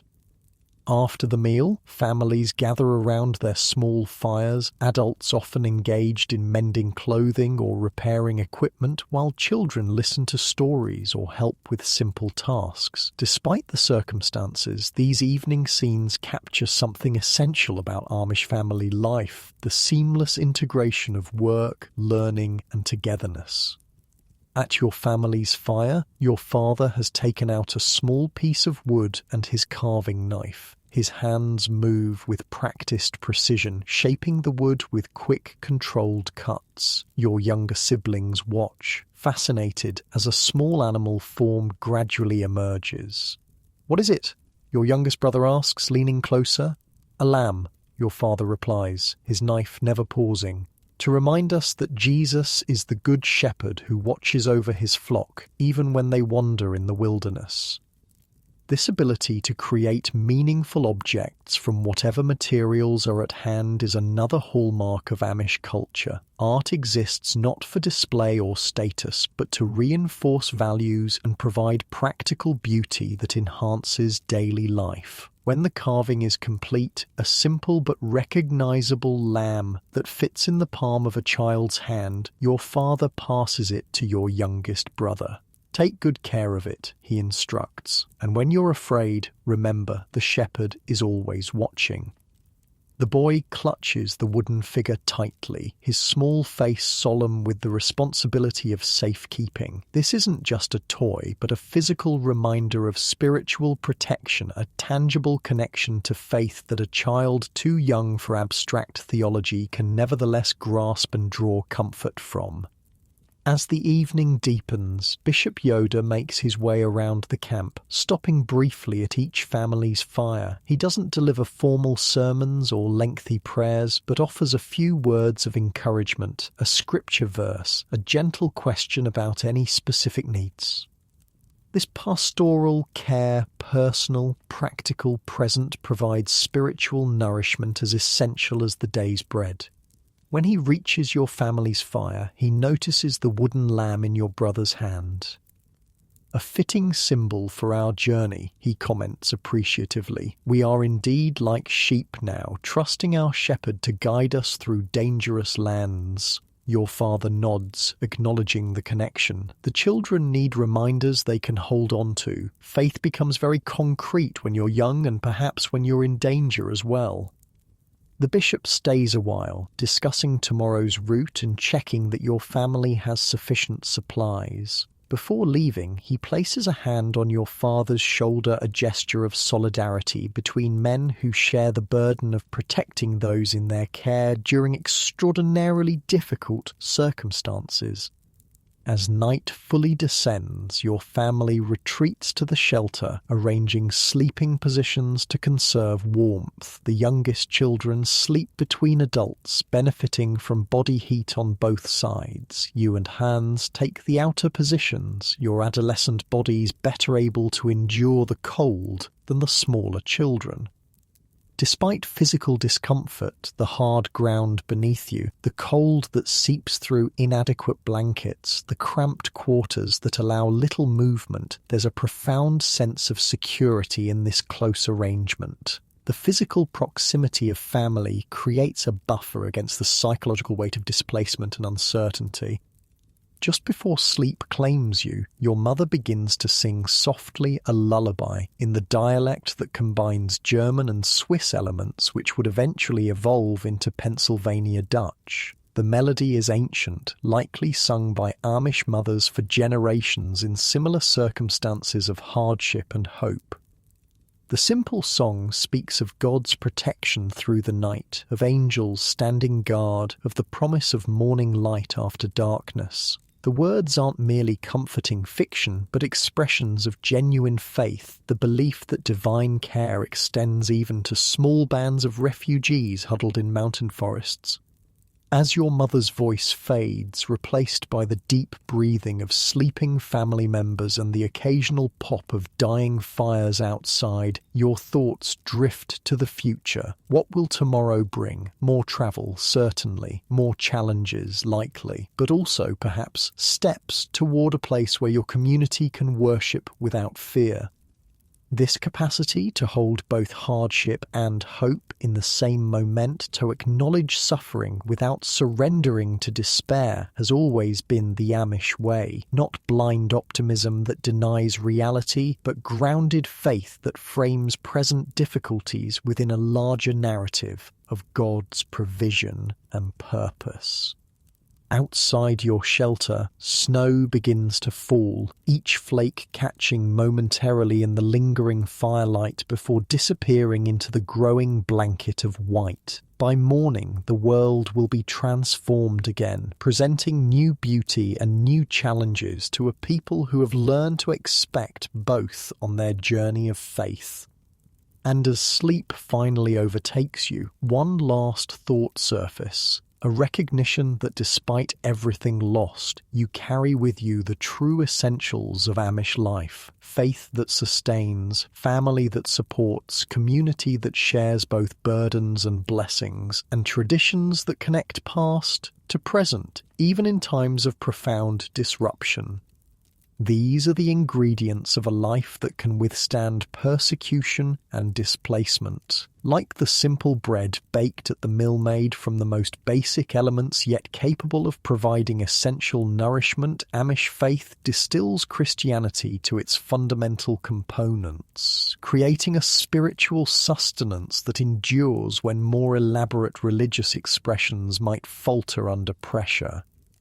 With this thought, you surrender to sleep, your dreams mixing memories of home with half-formed images of places yet unseen, while the snow continues to fall silently outside, covering your tracks and creating, for a few hours at least, a world unmarked by human troubles. Morning arrives with the hushed silence that follows heavy snowfall. When you open your eyes, the world outside your makeshift shelter has been transformed into a landscape of white curves and shadows. The angular edges of tree branches and rocky outcroppings have disappeared beneath smooth drifts of snow. Your first thought is both practical and worried. How will the carts move through this? As if reading your mind, your father speaks from where he sits at the shelter's entrance. The snow will make travel difficult today, he says quietly, careful not to wake the still sleeping younger children. But it will also cover our tracks completely, a mixed blessing. This balanced perspective, finding both challenge and benefit in the same circumstance, characterizes the Amish approach to life's difficulties. Nothing is viewed as entirely good or bad, but rather as part of God's complex providence that humans can never fully comprehend. Around the camp, others are stirring, emerging from shelters to assess the new conditions. The snow is deep at least to your knees in most places, with drifts reaching your waist where the wind has sculpted the fallen powder. Bishop Yoda calls the men together while women begin preparing a simple breakfast. The discussion is brief but intense, weighing options that all present significant challenges. The high pass will be impassable now, one elder points out. We must take the valley route. The valley is more likely to have patrols, another counters. But the forest provides cover, your father adds, and the snow will slow the authorities as much as it slows us. Eventually, a consensus emerges. The caravan will continue through the valley, but keep to the forest edges where possible, using the trees for concealment while avoiding the deepest snow of the open meadows. Breakfast is meagre: a small piece of bread, a cup of hot herbal tea, sweetened with a precious bit of honey. The warmth of the drink provides as much nourishment as its actual content, heating you from within against the bitter cold. "We need to strengthen the runners on the carts," your father announces after finishing his tea. "The wheels won't turn easily in this snow." This practical adaptation, converting wheeled carts to makeshift sleds, demonstrates the Amish genius for improvisation. With limited tools and materials, the men quickly fashion wooden runners that can be attached to the cart bottoms, allowing them to slide over snow rather than plough through it. You help your father with your family's cart, holding pieces in place while he lashes them securely with rope. The work is made more difficult by the cold, which numbs fingers and makes rope stiff and uncooperative. "Remember when we built the ice sled last winter?" you ask Hans as he joins the effort. "This is just a bigger version." He grins, momentarily looking like the carefree boy he was before your flight began, before persecution transformed him overnight into something closer to a man. "That was a good sled. I went all the way down to the creek without falling off." These small moments of normalcy, of childhood memories and sibling connection provide essential psychological respite amid the stress of displacement. The Amish have always understood that resilience comes not just from physical endurance, but from maintaining the social bonds that give life meaning. By mid-morning, the caravan is ready to move out, the modified carts loaded and the animals harnessed. Progress is painfully slow. The horses struggle through snow that reaches their knees, and even with the new runners, the carts require constant attention to prevent them from tipping on the uneven terrain. Everyone who can walk does so, including children as young as 5 or 6. Only the elderly, the infirm and infants ride in the carts, keeping weight to a minimum to ease the burden on the straining horses. The physical exertion of walking through deep snow quickly saps your strength. Each step requires lifting your foot high enough to clear the snow's surface, then pushing down through the resistance to find solid ground. Within an hour, your legs burn with fatigue, and sweat dampens your clothing despite the freezing temperature, a dangerous condition that could lead to deadly chills if you stop moving long enough to cool down. "Step where I step," your father advises, breaking trail ahead of you. "Save your strength." Following his footprints reduces the effort somewhat, but the going remains brutally difficult. Your younger siblings struggle the most, their shorter legs forcing them to practically climb through the snow rather than walk through it.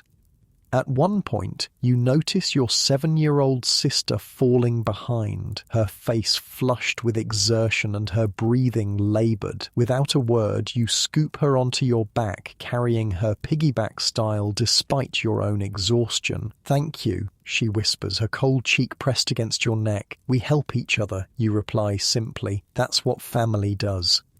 This ethic of mutual aid, of the stronger assisting the weaker without resentment or record-keeping, lies at the heart of Amish community life. From the youngest age, children absorb the lesson that individual welfare is inseparable from group welfare, that self-interest must always be balanced against the needs of others.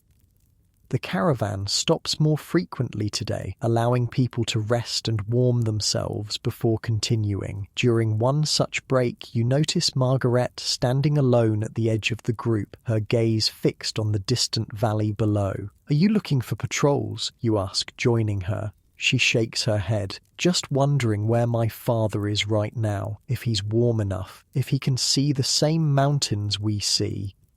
The separation of families due to persecution creates a particular kind of painty agony of not knowing a loved one's fate, of imagining worst-case scenarios with no information to confirm or refute them. "My mother says we should picture him in God's hands," Margaret continues. But that's hard to do when your own hands are so cold you can barely feel them. You don't offer platitudes or easy reassurance. Instead, you simply stand with her, sharing the weight of uncertainty that no theological explanation can fully lighten. This, too, is characteristically Amish, the willingness to bear witness to suffering without trying to explain it away or minimize it. By early afternoon, the snow begins to fall again, adding fresh layers to the already challenging terrain. The wind picks up as well, driving icy particles into exposed skin with stinging force. Several of the younger children begin to cry from cold and exhaustion, their tears freezing on their cheeks almost as soon as they fall. "We need shelter soon," your mother tells the bishop when he passes by your family's position in the caravan. "The little ones can't go much further today." He nods grimly. "There's an abandoned hunting lodge about an hour ahead, if my memory serves. We'll aim for that." The promise of actual shelter walls and a roof, perhaps even a fireplace, provides motivation to continue despite increasingly harsh conditions. Even the horses seem to move with renewed purpose, as if sensing the possibility of respite ahead. When the lodge finally comes into view, a low, sturdy structure nestled against a rocky hillside, a collective sigh of relief passes through the group. It's not large enough to house everyone comfortably, but compared to the makeshift shelters of previous nights, it seems like a palace. "The men will sleep in the carts and under canvas," Bishop Yoda announces once everyone has arrived. "Women, children, and the elderly will use the lodge." This arrangement, prioritizing the most vulnerable, reflects the Amish understanding of masculine responsibility. Men don't claim privilege based on their leadership positions, but instead use their greater physical resilience to ensure others' comfort and safety. Inside, the lodge is dusty but sound, with a large central fireplace and enough floor space for perhaps 40 people to sleep if packed closely together. Women immediately set to work, sweeping away debris, arranging bedding, and preparing the fireplace for what will be the first real fire many have enjoyed in days. Your mother puts you in charge of the younger children while she helps organize the lodge space. You lead them in simple games, guessing riddles, playing finger games, singing songs quietly to distract them from cold and hunger while the adults work. "Tell us about when Grandpa built our house," your youngest brother requests, snuggling against your side for warmth. So you begin the story, one you've heard countless times, about how your grandfather cleared the land, prepared the timber, and gathered the community for a barn raising that transformed a pile of lumber into a home in a single day. The familiar narrative creates a thread of continuity between the settled past and the uncertain present, reminding the children that displacement, while painful, is not the whole of your people's story. As evening approaches, the lodge is transformed. Clean straw covers the floor, providing insulation against the cold ground. The fire burns steadily in the hearth, its warmth reaching even the corners of the room. Women have organized cooking stations, using the fire and what few pots were brought along to prepare hot food, a luxury after days of cold travel rations. The meal is simple but nourishing, a thick porridge made from ground grain, enhanced with dried vegetables and small pieces of preserved meat. What elevates it above ordinary sustenance is the hot tea served afterward, brewed from pine needles gathered outside the lodge. Pine needle tea keeps away winter sickness, an elder woman explains as she distributes the aromatic drink. Our mothers and grandmothers used it when medicines couldn't be had. This practical herbalismusing available plants for health purposes represents another layer of Amish self-sufficiency. Without access to formal medical care, communities developed extensive knowledge of natural remedies passed down through generations of women. After the meal, families arrange themselves for sleep, creating small islands of privacy within the communal space through the careful positioning of bodies and belongings. Despite the crowded conditions, there's a profound sense of security in being surrounded by community, in hearing the breathing of dozens of people united by faith and purpose. Before sleep, however, comes a moment unique to this evening, something that hasn't been possible during the hurried camps of previous nights. Bishop Yoda calls for the telling of stories. "We've travelled hard these past days," he explains, caring for our body's needs. "Tonight, let us nourish our spirits as well." What follows is not formal worship, but something equally sacred in Amish culture, the oral transmission of community history. Elders take turns recounting tales from Anabaptist history, stories of faith maintained despite persecution, of divine provision in times of great need, of ancestors who faced challenges similar to those confronting the community now. One elder tells of Felix Manz, among the first Anabaptist martyrs, drowned in the Limmat River in 1527 for insisting on adult baptism. Another recounts the story of Dirk Willems, who turned back to rescue his pursuer who had fallen through ice, only to be captured and executed for his Anabaptist faith. These aren't merely historical accounts, but foundational narratives that shape Amish identity. By placing current hardships within this longer story of faithfulness amid persecution, the elders provide a framework for understanding present suffering as part of a meaningful continuum rather than random misfortune. For children especially, these stories serve as essential preparation for the challenges of Amish life. They learn that their faith has always carried a cost, that their community has always faced opposition, that their current journey is not an aberration but part of a pattern stretching back generations. As the storytelling session winds down, Bishop Yoda invites anyone with particular concerns to come forward for prayer. Several do so: a mother worried about her infant's persistent cough, an older man whose joints have swollen painfully in the cold, a young woman who hasn't heard from her betrothed since the settlement was scattered. Each receives the same careful attention, a listening ear, a gentle hand on the shoulder, a prayer offered in the German dialect that connects this moment to countless similar moments throughout Amish history. There's no promise of miraculous intervention, just the assurance of God's presence and the community's support, whatever the outcome. When all specific needs have been addressed, the bishop leads a brief communal prayer, asking for safety through the night and guidance for the journey ahead. Then families settle into their sleeping arrangements, the lodge gradually growing quiet, except for the occasional crack of burning wood in the fireplace. Despite your exhaustion, sleep proves elusive. The unfamiliar surroundings, the weight of uncertainty about tomorrow, the physical discomfort of sleeping on a straw-covered floor all conspire to keep you wakeful while others around you drift into slumber. In the flickering firelight, you notice Margaret, also awake, sitting up with her arms wrapped around her knees, her expression distant. Without disturbing those sleeping nearby, you make your way over to her. "Can't sleep?" you whisper, settling beside her. She shakes her head. "I keep thinking about what happens if we make it to Emmental. Will we build new homes, plant fields, start over as if nothing happened, and then wait for the authorities to find us again?"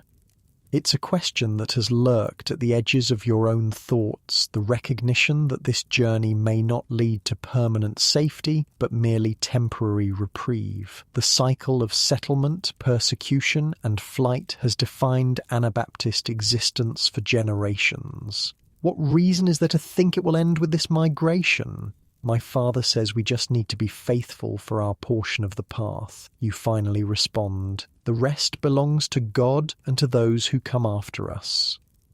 This perspective, focusing on present faithfulness rather than guaranteed outcomes, characterizes Amish theology at its most profound. They have never expected comfort or security in this world, never measured success by material stability or freedom from persecution. The goal has always been fidelity to their understanding of Christian discipleship, whatever the earthly consequences.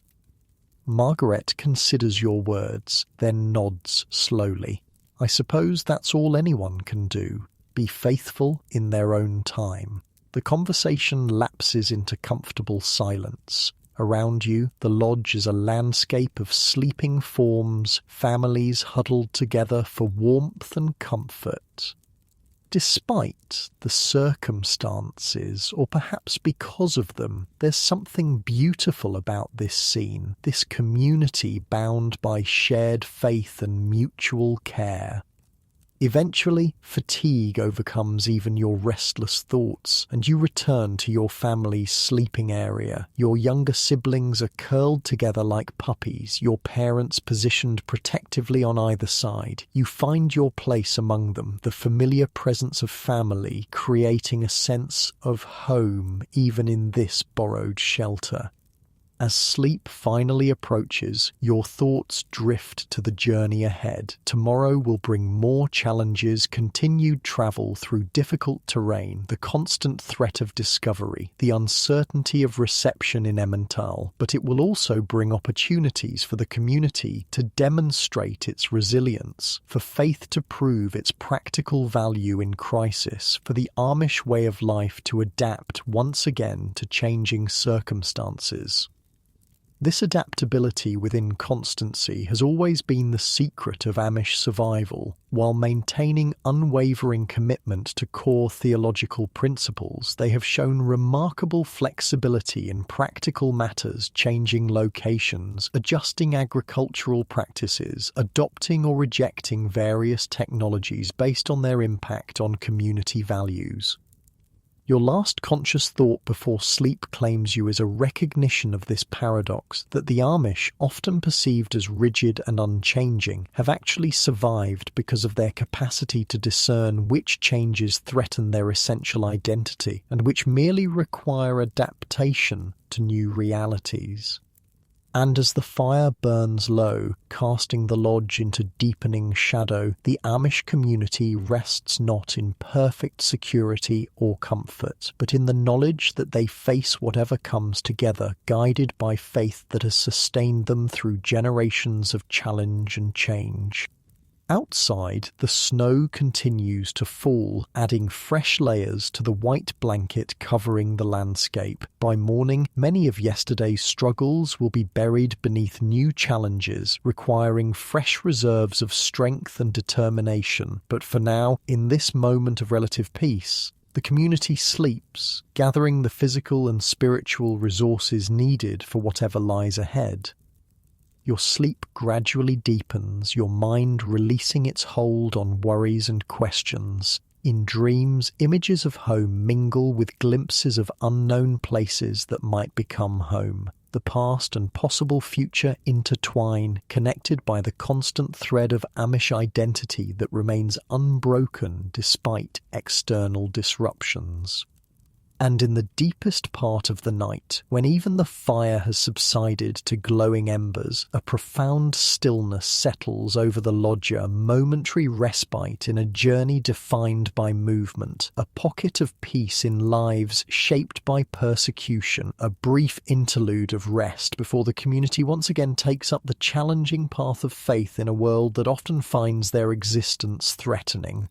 Morning light filters softly through the lodge's small windows, painting golden rectangles across the straw-covered floor. Outside, the world has transformed yet again. The snow has stopped, and the sun shines from a clear blue sky, turning the landscape into a dazzling expanse of white, broken only by the dark verticals of pine trees.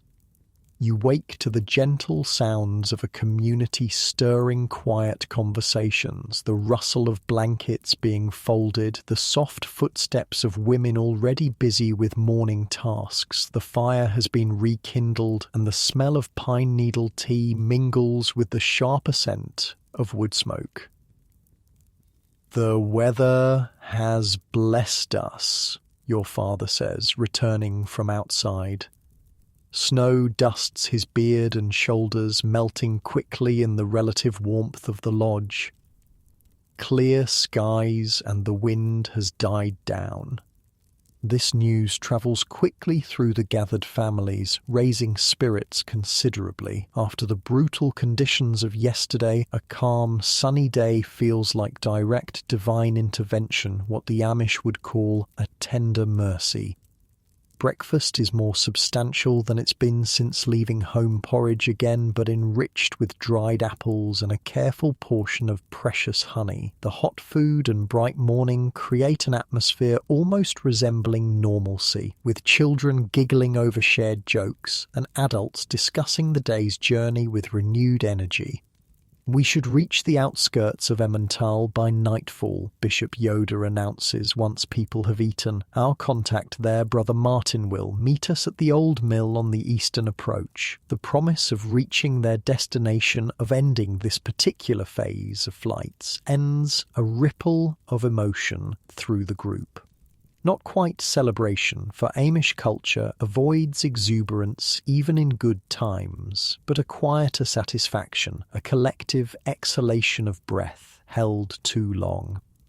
Preparations for departure happen with practiced efficiency. Women organise food supplies and children's needs. Men check harnesses and cart runners, making repairs where necessary. Young people fetch fresh water and help the elderly prepare for another day of difficult travel.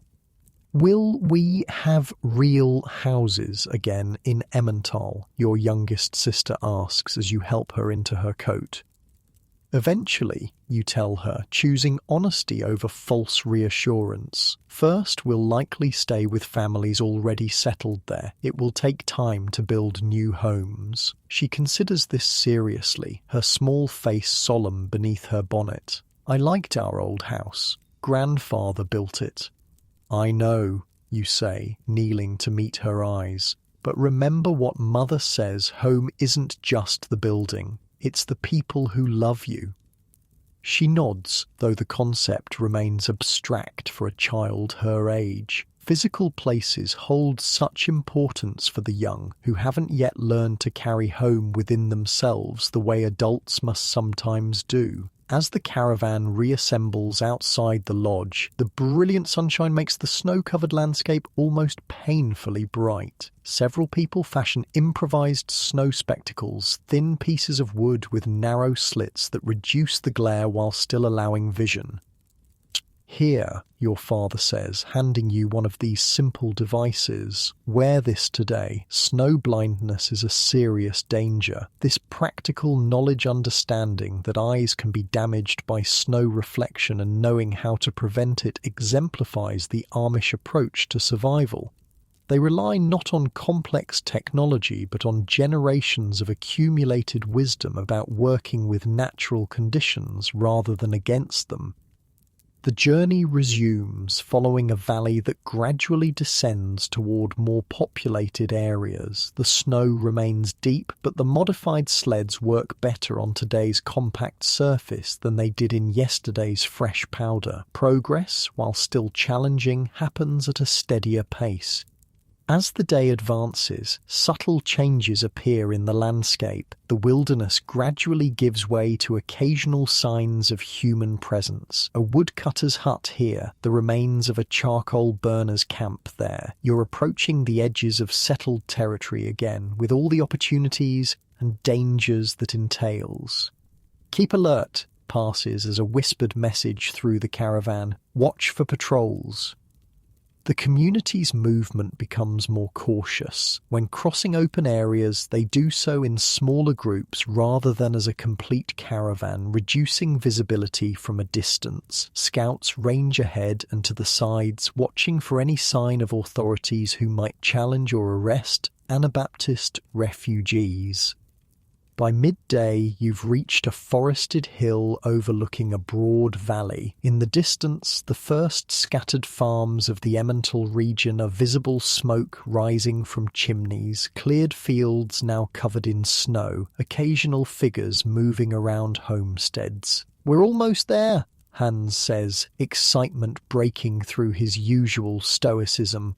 Almost, your father cautions, but the last stretch of a journey can be the most dangerous. We must be especially careful now. The caravan pauses for a brief meal and rest, using the forest cover to remain hidden while people eat and check equipment one final time. There's a tangible sense of both relief and tension, so close to temporary safety, yet still vulnerable to discovery and arrest. During this break, Bishop Yoda gathers the adults for a final council before entering the Emmental area. You're considered old enough to join, standing at the edge of the circle as the leaders discuss strategy. Brother Martin will meet us at dusk, the bishop explains. He'll guide individual families to homes that have agreed to shelter us temporarily. We cannot stay together as a group once we reach the valley. It would draw too much attention.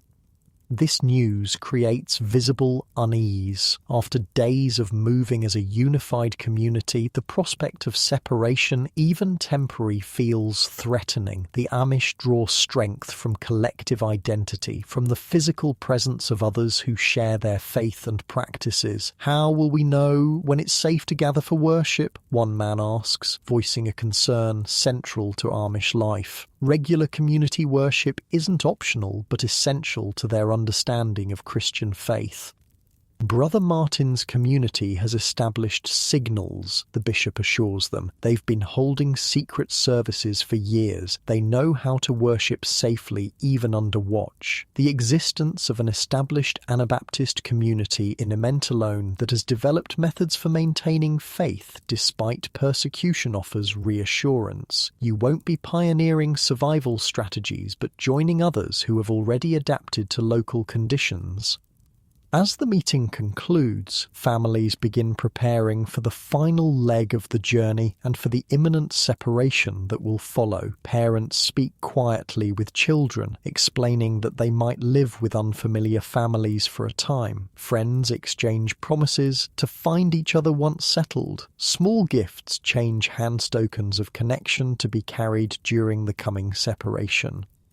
Take this, Margaret says, pressing a small wooden carving into your palm. It's a simple cross, worn smooth from being carried in a pocket. My father made it. I have another. When we see each other again, we'll know we both made it safely. The gesture strikes deeper than its simplicity might suggest. In Amish culture, where material possessions are limited and personal adornment discouraged, such exchanges carry profound meaning.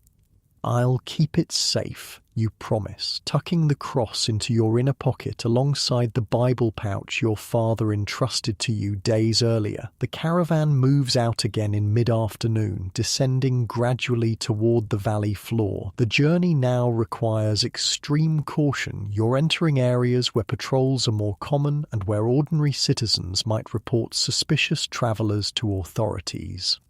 Look natural, your father advises as your family's cart joins a more established road, like farmers returning from a trip to relatives, not refugees fleeing persecution. It's harder than it sounds. Days of hard travel have left everyone exhausted and tense, their body language broadcasting wariness rather than the relaxed posture of routine travel. Even the youngest children sense the need for caution, their usual chatter subdued to whispers or silence. As twilight approaches, you reach the agreed meeting point, an abandoned mill on the eastern edge of the Emmental Valley. The building stands dark and apparently empty, its water wheel long since fallen into disrepair. The caravan approaches cautiously, scouts moving ahead to ensure the site isn't under watch. For a tense few minutes, nothing happens. The community waits in the gathering darkness, every sense alert for danger. Then, so quietly you almost miss it, a low whistle comes from the trees beyond the mill 3 notes in a pattern that Bishop Yoda clearly recognizes. "It's Brother Martin," he says with visible relief. "Wait here while I speak with him." The bishop disappears into the shadows beyond the mill. Minutes pass with excruciating slowness, the community poised between hope and fear. Finally, two figures emerge from the darkness, Bishop Yoda and a shorter man with a full beard and the plain clothing that marks him as part of an Anabaptist community. "Brothers and sisters," the bishop announces, "this is Brother Martin who will guide us to safety." The stranger surveys the gathered families, his expression a mixture of compassion and concern. "We must move quickly," he says, without preamble. "Patrols have been increased lately. I have people waiting to guide each family to temporary shelter." What follows is a carefully orchestrated dispersal. From the surrounding forest emerge a dozen local Anabaptists, each assigned to lead one or two refugee families to safe houses scattered throughout the valley. The goodbyes are hurried, emotional but restrained by necessity and cultural habit. "We'll send word once it's safe to gather," Brother Martin assures everyone. "Until then, trust your hosts and remain as inconspicuous as possible." Your family is assigned to a quiet man named Joseph who drives a farm cart larger than yours. "Transfer your belongings quickly," he instructs. "We have the farthest to go." The shift happens with remarkable efficiency, your family's modest possessions moving from one cart to another in minutes. Your own cart and horse will be taken by another family heading in a different direction, a precaution to prevent authorities from tracking specific vehicles they might have described in reports. "God be with you," Bishop Yoda says, clasping your father's hand in farewell, "until we meet again for worship. Then you're moving away from the only community you've known for days, following a stranger into deeper darkness. Trust your only option." Your younger siblings press close against your mother, seeking reassurance in her physical presence as the familiar faces of neighbors and friends disappear into the night. Joseph proves taciturn but kind, offering only necessary information as he guides your cart along back roads and farm tracks. "We'll reach my brother's farm in about 2 hours, he explains. "You'll stay in their guest house until more permanent arrangements can be made." The journey through night-darkened countryside happens in near silence, everyone tense with the knowledge that safety remains uncertain. Occasionally, Joseph signals for complete quiet as you pass near villages or crossroads where authorities might be watching. Your father sits beside Joseph on the driver's bench, occasionally asking quiet questions about the local Anabaptist community. The answers paint a picture familiar from your own experience, a group maintaining faith despite persecution, adapting practices to ensure survival while preserving essential beliefs. "How long has your community been here?" your father asks during a stretch of empty road. "About 30 years, Joseph replies. "Since the height of persecutions in Zurich, we've learned to be cautious but not fearful. God provides ways to continue when human authorities oppose us." This resilience, this calm certainty that faith can persist despite opposition offers profound reassurance. What your community is experiencing isn't new or unique, but part of a pattern that stretches back to Christianity's earliest days. Others have walked this path before and maintained their faith. You can do the same. The night deepens as your journey continues. The younger children fall asleep despite the cart's jolting, exhaustion finally overcoming anxiety. Even you find yourself drifting, the rhythmic sound of horse hooves and squeaking wheels creating a hypnotic backdrop to physical fatigue. You're jerked awake when the cart suddenly stops. Joseph raises a hand for silence, his posture alert as he listens intently. In the distance, you can hear what alarmed him, the sound of multiple horses approaching along the road ahead. "Into the trees," he whispers urgently. Quickly and quietly, it might be a patrol. Your family moves with practiced speed, helping the sleepy younger children from the cart and into the shelter of dense pines alongside the road. Joseph leads the horse and cart deeper among the trees where they won't be visible from the road. Huddled in darkness, you wait as the sound of horses grows louder. Your heart pounds so strongly you fear others might hear it. Beside you, your youngest brother whimpers softly until your mother places a gentle hand over his mouth. The patrol appears around a bend in the road, 4 mounted men carrying lanterns, moving at a walking pace and clearly searching rather than simply travelling. Their uniforms identify them as local authorities, the same who would have arrested your family had you remained at your former home. "They're looking for us," Hans whispers, his voice barely audible. Your father nods grimly, but offers no comment. The situation speaks for itself. The danger is real and immediate, not some abstract threat that might or might not materialize. The patrol stops almost directly opposite your hiding place. One man dismounts and examines the road surface carefully, holding his lantern close to the ground. "Tracks here," he announces to his companions. "Cart tracks, fresh ones." A second man joins him. "Could be anyone. Farmers move at night sometimes." "Or it could be those Anabaptists we're after," the first man insists. They were reported heading this direction. The tension is unbearable as the men debate whether to follow the tracks into the forest or continue along the road. Your family remains absolutely still, barely breathing, acutely aware that discovery would mean arrest and separation, children taken from parents, adults imprisoned or worse. Finally, the patrol leader makes a decision. "We'll continue to the crossroads, then circle back if we find nothing. These tracks are worth investigating, but I want to check the main routes first." The men remount and continue down the road, their lanterns creating bobbing points of light that gradually diminish with distance. Even after they've disappeared from sight, your group remains motionless, listening for any sign of return. "We'll wait a bit longer," Joseph whispers after several minutes have passed. "Then take a different route. They'll be watching this road now." The detour adds hours to your journey. Instead of following roads, Joseph leads your family across fields and through woodlots, using his intimate knowledge of local geography to avoid areas where patrols might watch. The going is difficult, breaking trail through snow, helping the cart over rough terrain, but the alternative is capture.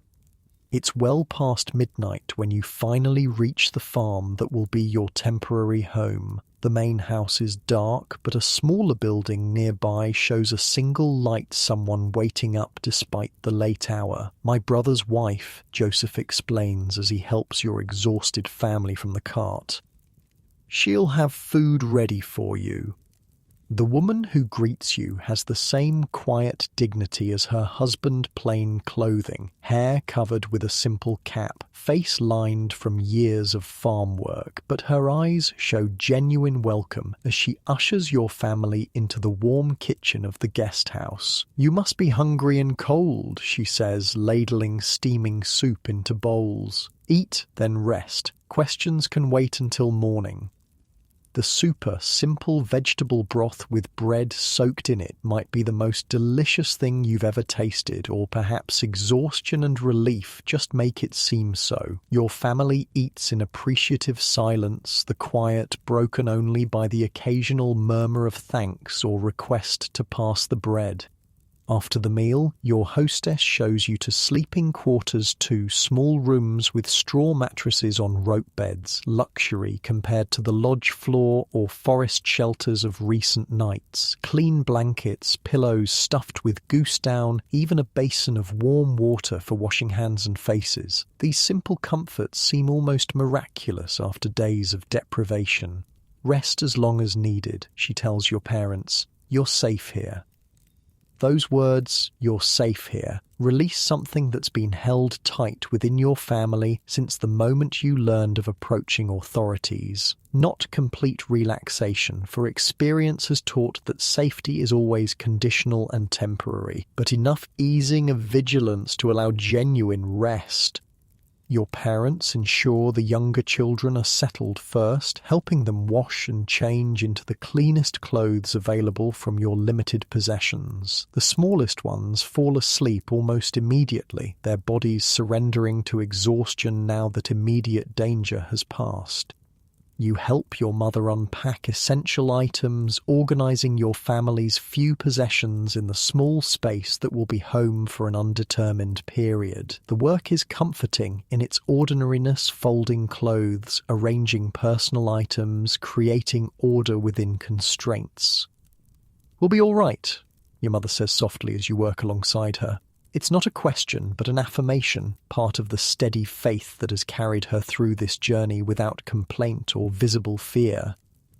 "I know," you reply, and realize you mean it. Despite everything, the loss of your home, the dangerous journey, the uncertain future, you carry a deep conviction that your family and community will endure, adapting to new circumstances while maintaining what truly matters. When the unpacking is complete, your parents finally retire to rest, leaving you and Hans as the last ones awake. You sit together near the small fire in the cooking hearth, watching flames that remind you of countless evenings in your former home. "Do you think we'll ever go back?" Hans asks, his voice revealing the child beneath his recently acquired adult composure. "I don't know," you answer honestly. "But wherever we are, we'll still be Amish. We'll still be family. That's what matters."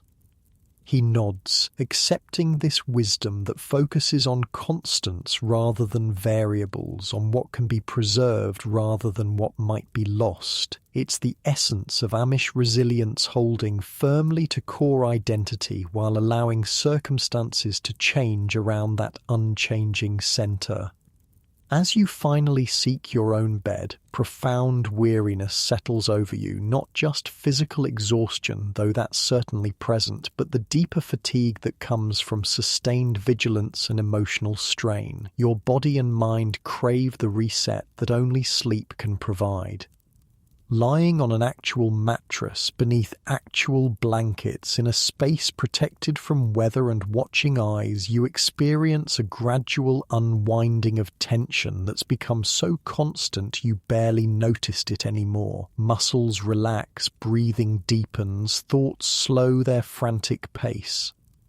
Your last conscious awareness is gratitude for safety reached, for family preserved intact, for faith that provided framework and meaning even in crisis. Not gratitude for comfort or prosperity or freedom from challenge, but for the more essential provisions that make life meaningful regardless of external circumstances. And as sleep claims you, your mind finally releases its grip on the constant calculation of danger and safety, allowing true rest for the first time since your journey began. Tomorrow will bring its own challenges, adapting to new surroundings, establishing relationships with host families, figuring out how to practice Amish life in this new context. But for now, there is just this moment of peace. In the guest house, your family sleeps not in perfect security, for the Amish have never known that, but in the relative safety of a community that shares their faith and values. Outside, the night continues its quiet progress toward dawn, stars wheeling overhead in patterns unchanged by human troubles. This cycle of persecution and flight, of danger and refuge, of loss and adaptation has defined Amish experience for generations. Yet through it all, the essential elements of their life and faith have remained remarkably constant. Their journey continues, not just the physical journey that brought your family to this temporary haven, but the longer spiritual journey of a people determined to live according to their deepest beliefs, whatever the cost. And as your breathing deepens into the rhythm of sleep, perhaps you carry into dreams an intuitive understanding of what makes this possible, the recognition that home is not primarily a place but a way of being, that community can survive displacement, that faith provides continuity even when all external circumstances change. Just as you sink deeper into your pillow now, comfortable and warm, imagine those Amish families centuries ago finding their moments of peace amid hardship, their faith carrying them through challenges that would break less resilient spirits. Perhaps in this space, between wakefulness and dreams, you can feel connection across time to others who have sought rest after difficult journeys, finding renewal that prepares them for whatever comes next. And now, as the story ends, allow your own breathing to slow, your body to relax into whatever supports you, your mind to release the day's concerns. Like those Amish ancestors, you too can find restoration in simple rest, carrying what matters into tomorrow while letting go of what doesn't. Sleep well,